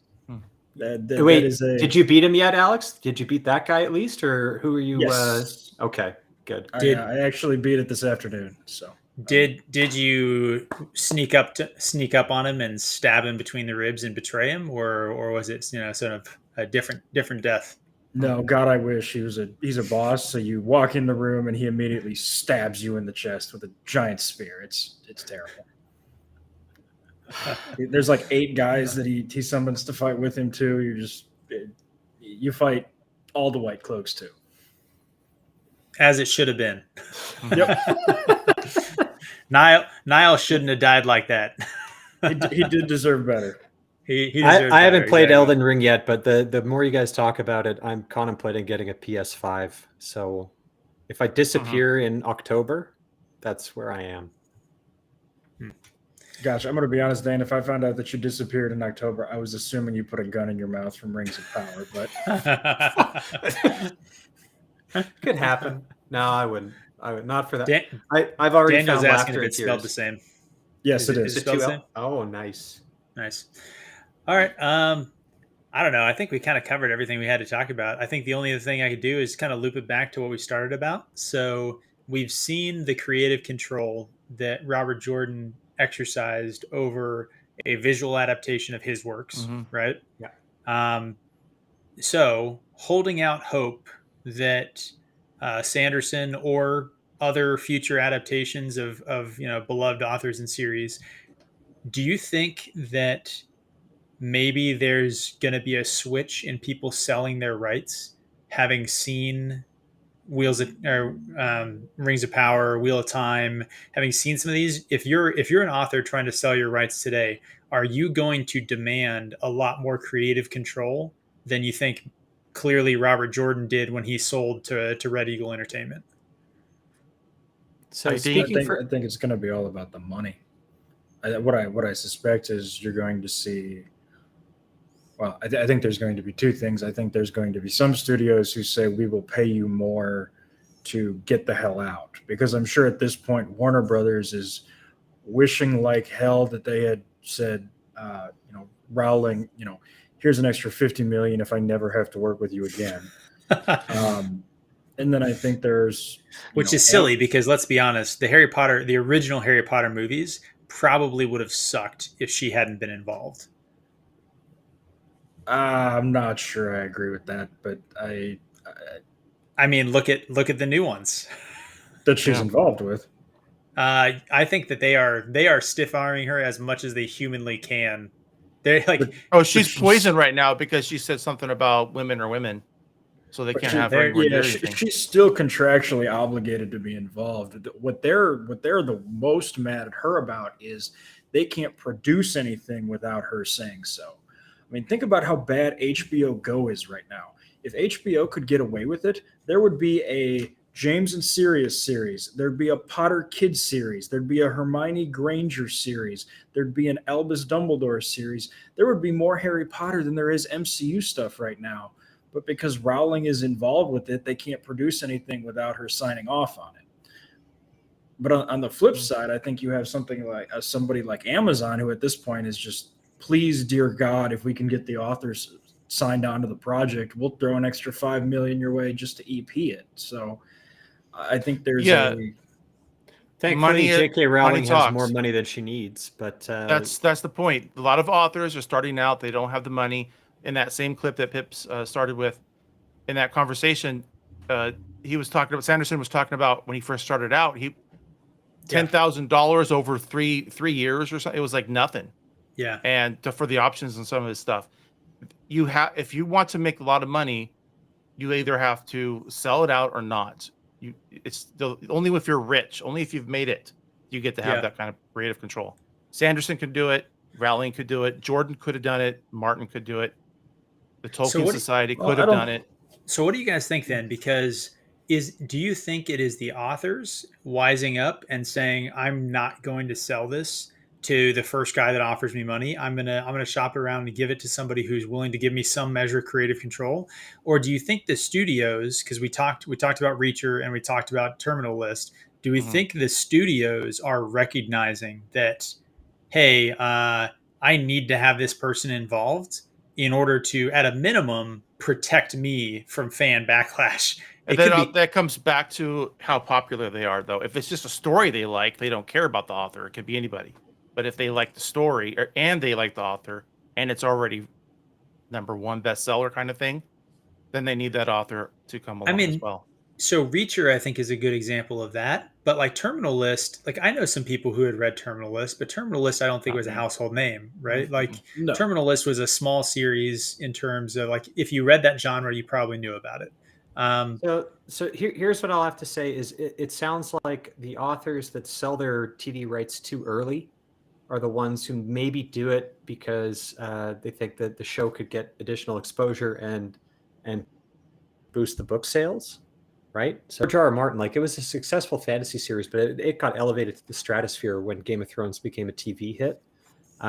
So they might be gunning for that, but I don't know. I'm of the view that so if you're a discerning author, hold on to your TV rights until you ultimately find out how big and how popular your series is, and then maybe you can go into the negotiations and I think also it has to do. You have a skeleton behind you, Dean. Also, it has to do with is it your magnum opus? Do you actually care about this specific property? So, how much does Sanderson care about your? You're cracking me up. How much does Sanderson care about Mistborn? Is that his #1 series, or is it something else? Is it Stormlight? I don't know. Like, which one is he going to care about the most? Which is the one he'll give up the creative control on, and which is the one that he'll double down and say, no, absolutely not. I get veto. I got to bounce, folks. Dane's got to go do another book reading. Have a good night, guys. Have a good night. See ya. I think it's interesting because I think a large part of it goes into the negotiation, because Sanderson talked about this when it comes to his stuff, and it was essentially, hey, Amazon and Netflix both called. They offered the same amount of money, but Netflix is also going to give me some level of control involved in the series, which is, to him compelling. So, are you willing to give up more money? Or are you willing to take more to have to do the work of being an EP? So, yeah. Well, that's a conversation I had with one of those people I mentioned earlier that was the actual author. We were on backstage in one of the streams, and he was saying, I've been approached. They're interested in my stuff, but they want to change it. They want to make it more towards the left. They want to make it more woke. What do? Do I take the money, sell out, use the money to do some great things with? Or do I tell them no? I don't know what he decided. We'll have to see. But we had a conversation about it because it's a legitimate struggle for some of these authors to decide one way or the other. I mean, that check is nice. Pay off student loans or something. I mean, it's something that you. Yeah, I think that's something that gets forgotten a lot when people talk about artists selling out. It's like, hey, I mean, selling out, like, the unfortunate thing is that when you make and sell your art, it's always selling out, right? You are commercializing that product, right? Sure. And I think that people wish you to just be the starving artist, which is an unreasonable expectation to have. Mm-hmm. Like, hey, at the end of the day, like, this is your job, right? Like, this is your career, it's your profession, whatever. And people got families, they have things that they got to do. I find it very hard to hate on an artist that does that. And I mean, we've talked about that before. I generally, if the artist consented to what happens to their works, right. I personally am not really going to be throwing stones at them, because hey, it's their thing to do with as they please. And I know we've disagreed about that, Alex and Dane, especially when he, before he left. Happens So in I the don't music know. industry all the time too. Absolutely. You just Chris, start the cranking only out thing I'm stuff gonna that you know say- will be a hit, and it's not doesn't come from the soul. It just comes from an algorithm. Yeah. We're seeing maybe the best counter argument to your point we've seen in a while. You want to check out Sandman on Netflix recently? I have not seen it. I don't know. Mike, have you seen Sandman? Staying clear. So the one thing I'll say, I saw a video by just some guy, big YouTube channel. He's got, I don't know, 200,000 subs, something like that. And he wrote about how Sandman was always inclusive. It was always, he said always woke, never broke, I think was the title of his thing. And he said that Neil Gaiman has actually made statements basically saying that, like, whatever my work was or wasn't, it's still the same today as it always was. So basically, Neil Gaiman is essentially saying that, like, yep, when I wrote my story, I had this, goth girl, and she was sort of whatever, and that was supposed to represent kind of a counterculture, whatever. And if we are casting that character today, and instead of being goth and gay or whatever it might have been, instead she's black and trans or something like that. I don't know if these are actual examples from it. I'm just saying that he kind of talks through this. He's like, the spirit behind what Neil Gaiman was writing was sort of countercultural and sort of the fringe character. And so what he was saying is that the work is still the same, the times have changed, and the times have maybe actually eclipsed the counterculture aspects of the original work. And so in order to adapt Sandman and have it actually maintain the, like, edginess and countercultural stuff that was in the original work, it might actually make sense that they have to push into some of those things that we'd call kind of woke or whatever. I never read the comics. It's hard for me to judge, but I will say that, again, the author seems to be on board with it. And from that perspective, it's hard for me to really argue that that's not the correct interpretation of the author's vision, because the author seems to be saying that it is. Totally fair. All I'm going to say is the reviews suck. Well, I haven't even looked at the reviews yet, but I'm going to say if black at this point does not counterculture. When we have corporations that are doing everything in their power to try and cast black actors, that's the opposite of counterculture. That's faux counterculture. So I guess if you're going to say that this was counterculture and it's still counterculture, my response is no, it was counterculture, and now it's fake ass corporatized counterculture, which I think is absolutely open for criticism. Now maybe that's just because Gaiman is a sucker, and maybe he always has been. I'll be honest. I've never particularly liked the guy's work, but I thought again, the Just Some Guy video I thought was pretty even-handed about it. I'd recommend people go watch it. It's only about 10-15 minutes long. I thought it was pretty good, especially for someone who's not familiar with the sort of IP. But the point that he made agrees with what you're saying, that the only way to try and maybe do what he was doing then might be to do things today that are no longer edgy. They're actually really cliched and overdone. And he almost kind of says, like, maybe it's gotten to the point where, like, the times have caught up to the extent where, like, you can't actually tell the story that Gaiman was telling then, because nothing is edgy. As much as we want to keep saying how all these different groups are all still so oppressed and there's all these things going on, like, the bottom line is that, like, we've fixed so many of the big issues that, like, the things that we're left with are really hard to try and kind of bring up and stand out. I saw a video recently that apparently PewDiePie got into, or PewDiePie, however you say it, got into a kerfuffle because he made a joke, and it happened to be about a deaf TikToker that he maybe didn't know was deaf. But anyway, he watched a piece of her video and then moved off it and made a joke. And she came back at him and tried to hit at him, and then talked about what the cause she was championing was. and it was normalizing signing with long fingernails. And it's just like, look, if like, hey, do what you got to do. I mean, I don't care one way or the other. You can have causes, but if the cause you're trying to push is being allowed to have long fingers or fingernails as someone who signs sign language, like I think we've arrived, right? We've solved world hunger. We've solved, war in the Ukraine is over.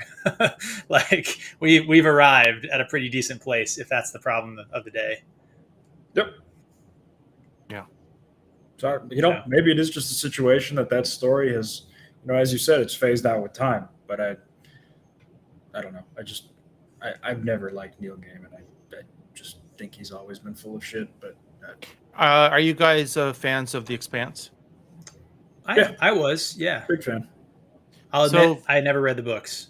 It's on my list. I did. So the first 3 seasons were on Sci-Fi, and they were, because it was basically almost network television where they had commercials and whatnot. They had to kind of keep it on the rails. As soon as Amazon, it was canceled, and I agreed with that, because book 4, which was going to be season 4, it's not really that exciting. But when they finally adapted it over on Amazon, it kind of went a different way. It started going more toward the progressive aspects of the story. And when the author, I think it's actually 2 authors, isn't it? Isn't it like it's 2 people's names together? Yeah. So when they were interviewed about it, they said, "Oh yeah, we're totally in line with what Amazon wants to do with our story. We're right there with them." So it was almost like they were restrained. But if you read their books, it's pretty normal. It's like nothing really progressive about their. I mean, a little bit, but like more like what you could expect in the future. What you can expect, like Star Trek is very progressive, right? So I'm not sure what to think of it, because on one hand, the first 3 seasons were probably the best television I've ever seen. I mean, I love it. Yeah. The next 3, awful, or progressively getting worse, no pun intended. But yeah, you can see the author. Yes, I'm involved. I am on the scene. I'm writing some of the scripts, or I'm in production. I'm an executive producer, whatever. I'm in alignment with the changes. So that does happen where the authors. 100%. But I wish the thing about so many of those comments is that it literally reads like a freaking Al Qaeda, hostage video warning. I love the work that Amazon is doing with my series, and I especially love the fat check that came with them picking their eyes going like this across as they're reading the big board. Yeah. And the other thing that the Expanse had going for it was, I feel like the folks with the Expanse sort of were smart enough to play the game. Like, okay, we know that Naomi now has to be the main character. There's nothing we can do with that. But sort of, what can we do around her to keep sort of some of the good forward momentum going? That's one of the things that I was going to bring up, is that I'll agree with you that the first 3 seasons I think were better than the latter seasons, but I think that the latter seasons still managed to have actually good character development. Like Amos in the last really 2 seasons, I think was actually really, really good. Bobby Draper was pretty good as well. Avara Sarala, I can never pronounce her name, was awesome, I think, throughout, in terms of just like being a badass and like just be herself. It's pretty much typecast, right? I think Ava Sarala got to the point where she was being used too much. Like, she was a great gimmick, and then 4 and 5 they used her 30% too much. I don't know. I think that's because the story was not as good as previous. But what I was saying is just the characters themselves. So like the acting that was happening on screen was still, I think, really good. So is there truth to the rumor? I mean, maybe it's not a rumor. She's cast and wheeled. She's cast on. That's that was our last live stream. Actually, we covered that, and we said that we're on board. We like her cast for that character. Yeah. So, and man, I agree. I'm about to say something that I'm sure Judkins has never imagined any of us saying ever again. Everybody from Formatting now has to be Middle Eastern. Every single one. Don't change it.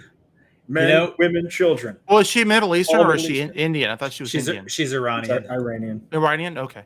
Yeah. So I actually, which brings us back to something we kind of talked about this with the dwarves and elves and stuff like that in Lord of the Rings.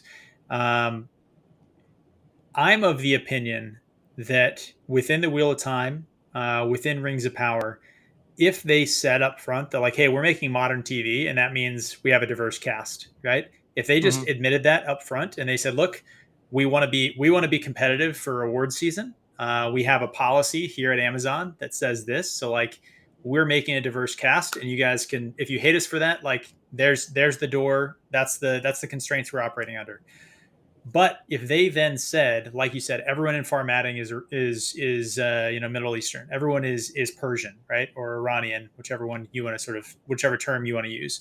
If they said that everyone in Emmons Field was Latin, Hispanic, right? If they wanted to say, if they just gave a sense of place that was tied to the actors that were used, for example, the dwarves.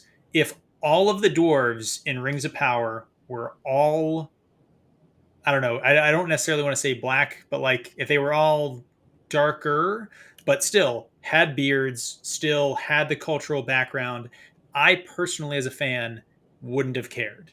It bothers me when we see individual actors who, again, you see them as the actor, you don't see them as the character. And that is even more obvious when, like you said, we're going to go to Farmatting if we ever get there, which we won't. It'll get canceled before that. But if we ever got there, it's going to be just like Emmons Field. It's going to be just like Tar Valon. It's going to be, you're going to have zero way of knowing where you are in the world by looking at the camera, like looking at the shot that's presented to you. You have no idea.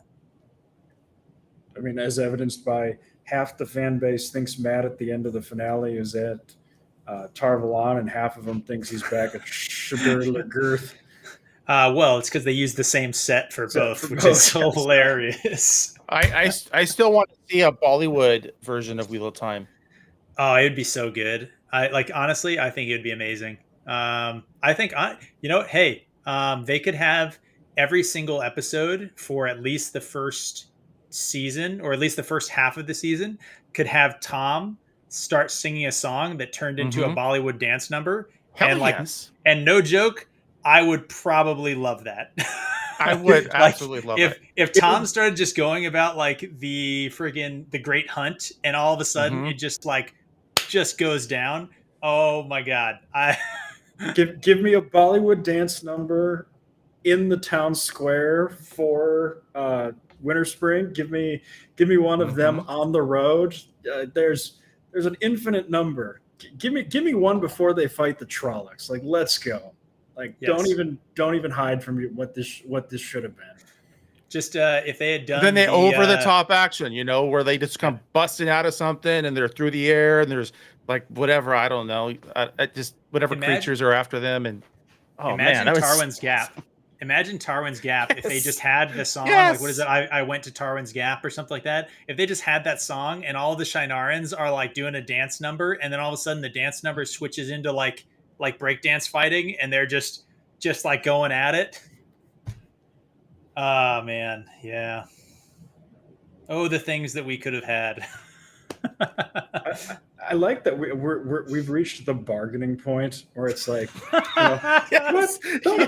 don't give me an accurate portrayal. That's clearly too much for you people. Give me a weird, shitty genre musical adaptation. That'll be better, right? Just campy and fun. That's all. You know what? Just campy and fun. That's good enough.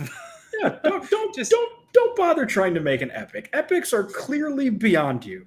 The stuff that Pierre would be doing with his axe, wheeling that thing around, slamming into Trollocs, they'd go flying a mile away and stuff. It'd be awesome. The first time Perrin swings it, hits the ground, and a shockwave shoots out like a video game. Oh, 10 of 10.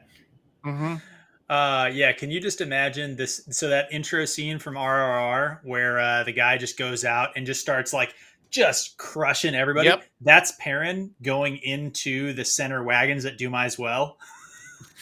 Just laying about with an axe, just going to town. And would any of us be decrying the lack of representation? We'd be going, okay.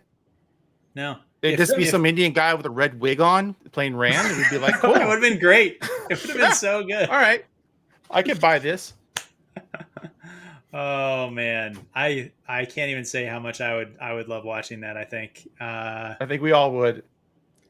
So seriously, how come Bollywood hasn't done a circle of tempora yet? Like, surely we could ditch these rights issues. They would just they just change all the characters' names, but the characters would actually be themselves versus what we have, which is the characters have the same names but they're not themselves. Correct. So it'd be infinitely better. It'd be so much better. I was going to say, what would Rafe try and argue in this court case? Well, Perrin is a blacksmith. They would be like, do you have any evidence of Perrin being a blacksmith? Yeah. In your show? You don't. Let the record show that Perrin was once seen near a blacksmithery. He's blacksmith adjacent. He was there while someone swung a hammer. Yes. Right? The judge just immediately throws them out, and then secretly, like in his chambers, is watching the Bollywood episode, just doing the dance number, just like this is awesome. Oh man. Well, I don't have anything else to talk about. Now I want to watch Bollywood. You guys got anything? I don't think I'm just here. I wasn't prepared for anything. We weren't either. Yeah, we just around. These last minute. Yeah. Can you be on in like 20 minutes? Sure. No, I'm just kidding. You gave me like hours notice, but still. I just say I think we typically try and do one on a weekend, kind of whenever we can fit it in. Mostly with not a whole lot of stuff to talk about, because hey, we just like talking with the people in the chat. They're good people. They're fun to talk with. I don't know. I don't have anything else. Your chat's awesome. So if nobody else says anything, Mike, back over to you. I guess what's the next thing that you're doing? When can we find you next? Tomorrow night on my channel, talking about Far Eastern cinema. We're going to be doing Kung Fu Hustle. So we're going to talk about that movie. Ooh, great movie. Yeah, everybody seems to love it. I have not seen it, so I have to watch it in the morning, and then we're going to talk about it tomorrow, 5:30 Pacific, 8:30 Eastern. So I got my tomorrow plans. Right. Yep. And then nothing on Tuesday, but Wednesday on my channel, we're doing Advanced Dungeons and Dragons 2nd edition. So we're doing Sinister Secret of the Salt Marsh. Go ahead. Who's the team that you got? I know Salty's on there with you, and sure, Purple Valkyrie's on there. Sure, Purple Valkyrie, Salty Texas Sea. We have Squeak a Mouse, who's usually hanging out in everyone's chats. We have Nick McCabe. He's from Australia. We have the Man of Manethrin. You guys have had him on. You know, Nathan. And myself, and Hollywood Scholar, who's one of my co-hosts on the show on Mondays and Wednesdays and Saturdays and Sundays. So we see him all the time. And he's one of the authors that I mentioned as well. So very cool. But yeah, so Dungeons and Dragons on Wednesday, Stargate SG1 on Thursday, maybe do an After Dark show on Friday. I'll get you guys links for invite if I do that. And then Saturday is going to be back to Sci-Fi Fantasy Saturday nights. We're going to be talking about Excalibur. Nice. Excalibur, which I'm going to cross-reference a lot with what's going on with Wheel of Time as well. There's a lot of the symbolism that crosses over. Yeah. So that's going to be awesome to talk about. Symbolism for sure. I mean, obviously did a lot of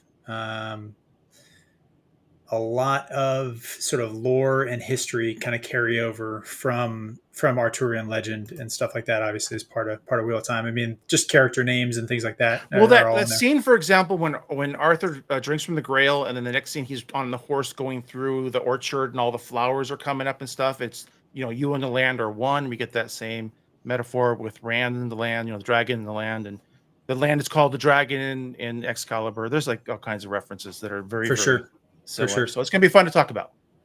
Cool. All right. Well, everybody in the chat, the few that we still have on here, if you are not already subbed to OBG70, go check him out. We'll put a link to his channel in the description.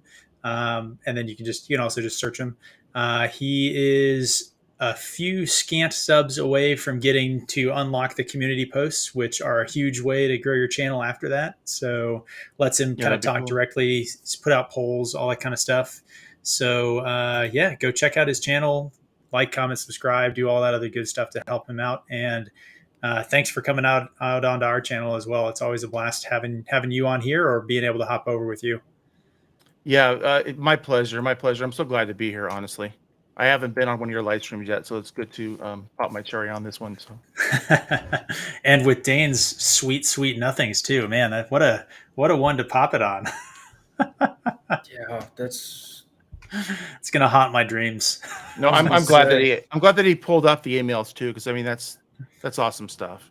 Yeah, I guess before we end this, do you think there was anything that that you kind of covered on yours, or where can people find your kind of long form where you broke that stuff down as well? Yeah, it's really old from back when it first came out, and they're long, guys. You watch them at 2x speed or download the extension, lets you go up to 700% speed or something, because they're very long. I was watching the show, I would pause and I would rant about whatever I saw up to that point, and 40-minute show, whatever, would turn into 4 or 5 hours of ranting. My throat was hoarse. I was having to stop and get up, calm down, come back, continue. So all of my episode 1, 2, 3, 4 were all multiple hours. And I always meant to go back and trim them down and try to be cool, try to be calm, relaxed, and just say, this is what it's all about. And but I can't do it that way. So then I started doing, okay, well, let's talk about Moraine. I'll do one episode just about Moraine. And that was like an hour and a half. And I thought, okay, I can't. It's too much. Yeah. And I was going to end up in the hospital. I was going to end up,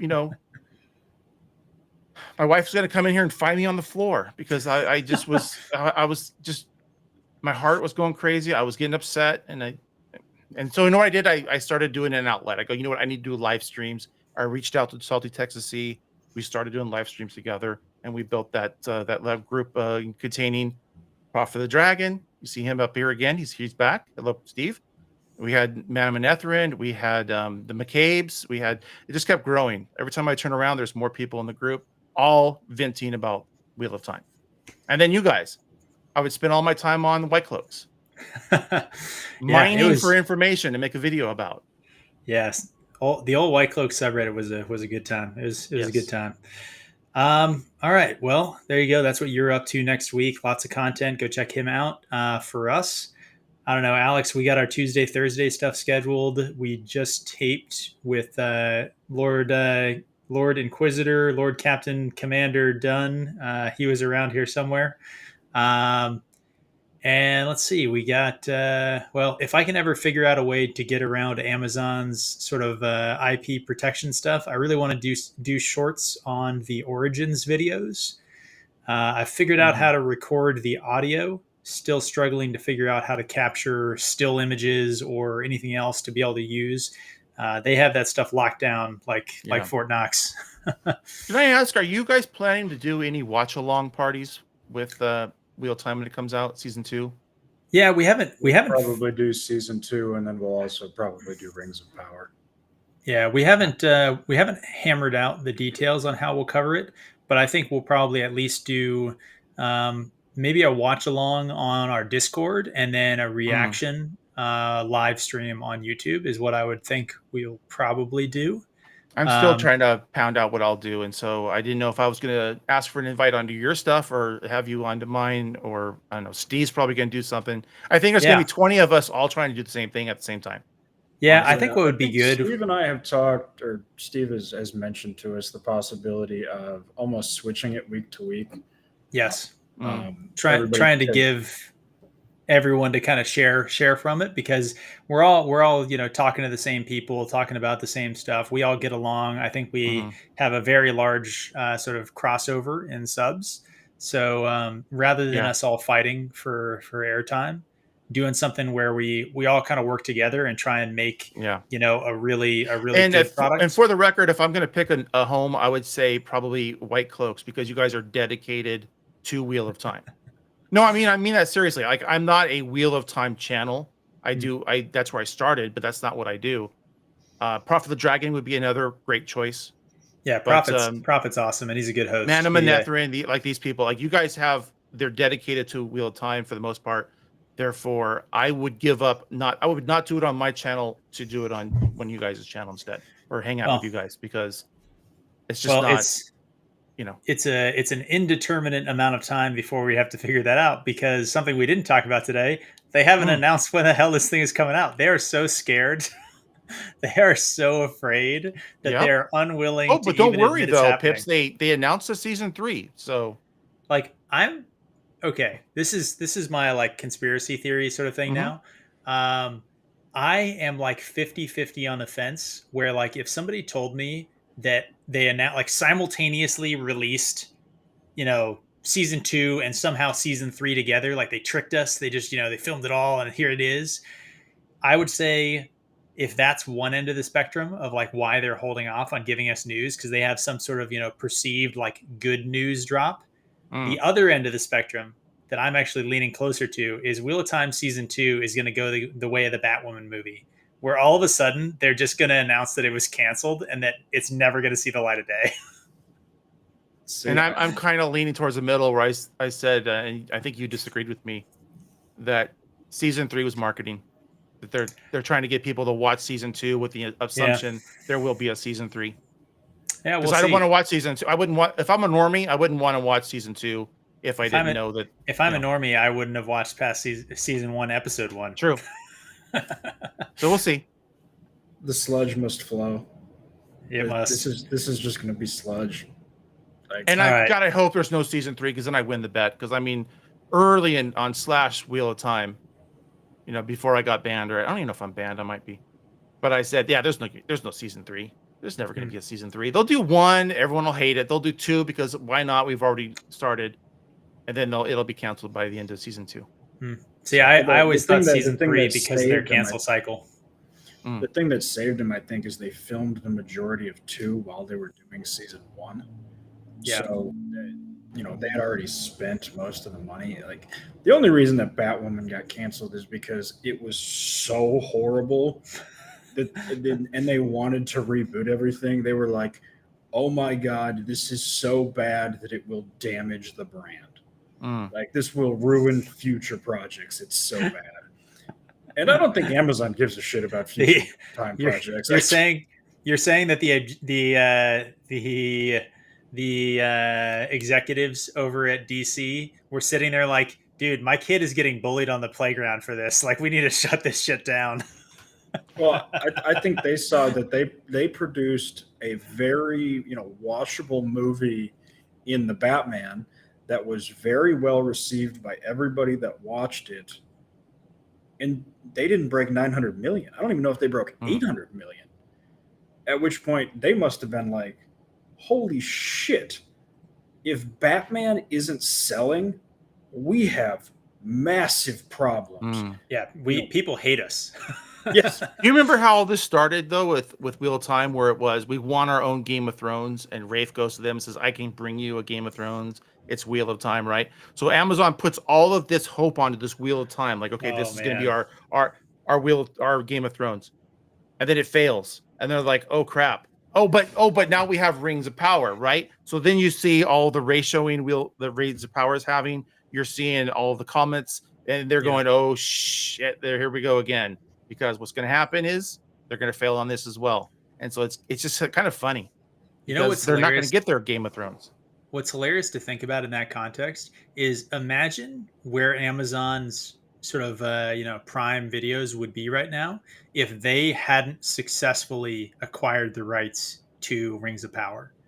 Like if that had fallen through, or another studio had outbid them, then they'd be sitting here holding the bag on Wheel of Time. On it, like, that's it, just Wheel of Time. Like, man. Have you guys talked about the merchandising that just didn't go anywhere? There's no merchandising. I was gonna say, what merchandising? That's what I'm saying. They just dropped a sword, and I gotta tell you, it is the worst shit I've ever seen. No interest on my part, 0, because it's not the sword described in the book. I want to buy the book version of these things. It's not even the sword in the show. Dude, where's the dragon banner? I want the dragon banner. I want to put the dragon banner behind me on the wall. Where Alex, is it? before we go, do you have a link to this? I can get it real quick. Yeah. Dude, it's so bad that I'm making fun of this thing on Twitter, and I have people with trans flags in their bio liking my posts. Like, uh, if that I tells want my you how bad it multi-patch is. cloak. I want the cloak. I want to hang it on a coat rack right here. Where Can't are buy we these talking about things. this? It's got to be on Amazon, right? Man, this is going to be the least interesting part of the live stream, as all three of us just frantically search for this sword that Alex apparently knew about and didn't actually bring anything prepared for. Well, you guys won't let me do what I want to do because it's apparently too spicy. But we're gonna do it. We're gonna do it. It's just gonna be it's gonna be its own thing. okay. Alex, for those watching, Alex wants to do a reaction video to a show positive YouTube video or a YouTube content creator who let's just say we sent her a very nicely worded email inviting her to either talk with us or us to talk with her on her channel or however she wanted to do it, and that was rejected to say the least. So we're just going to do reaction videos to her absolute ridiculous rationalizations and sort of like headcanon theorizing to support the stuff happening in the show. I mean, nothing against her personally. Like, I'm sure she's a fine human being, but like, man, her takes on Wheel of Time are pretty ridiculous. Well, you know, Pips, I've said this before. It has to do with, well, it's the layer of knowledge that you need to have when you watch or when you read Wheel of Time, right? So a casual fantasy reader would read it and just kind of get the general idea of what's happening in the story. But if you study Arthurian mythology, if you study Norse mythology, if you study Native American culture, if you study Eastern mythology and culture, the more you study about all the different ideas, the mythologies, the culture, the stories, and then you go back and my read idea. it. and is queued on my idea. Up. Oh yeah. I'm trying to not get us banned for whatever on YouTube, and because it is what it is. You can't touch certain things. What's the quote? And now I can't even remember who said this, but the quote was, tell me who you can't insult, and I'll tell you who's in control. And that's definitely on YouTube. Man, so what I'm saying is a lot of these readers a lot of these readers, they don't understand just how amazing Wheel of Time really is, and how it's like 5 or 6 layers deep. And the more times you read it, the more you get out of it. All right, Alex, you got this sword, or are we we'll shut down and we'll just put it in the description once we find it? I can't find it. I'm actually wondering if they pulled it. I like that theory. It literally had on the blade in very legible letters, like carved into it. Made in China? It had made in China, but it had... I've seen that. I've seen that one. Oh, it looked like shit. Oh, it looked so bad. It looked awful. It looked so bad. Yeah. Yeah. The only thing I'm going to say, Anne, is we don't have female token guests because unlike the show, we don't virtue signal that we have women friends. So...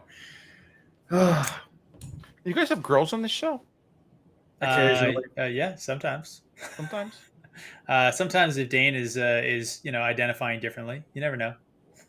Oh, I thought you were going to say sometimes when we like Dane isn't on the stream. Somebody will occasionally come join us. When we lock Dane in the basement, then we can. Yeah, I'm not finding anything even on Google about this.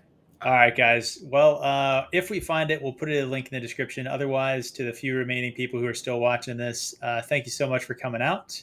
And I guess I'll play us out.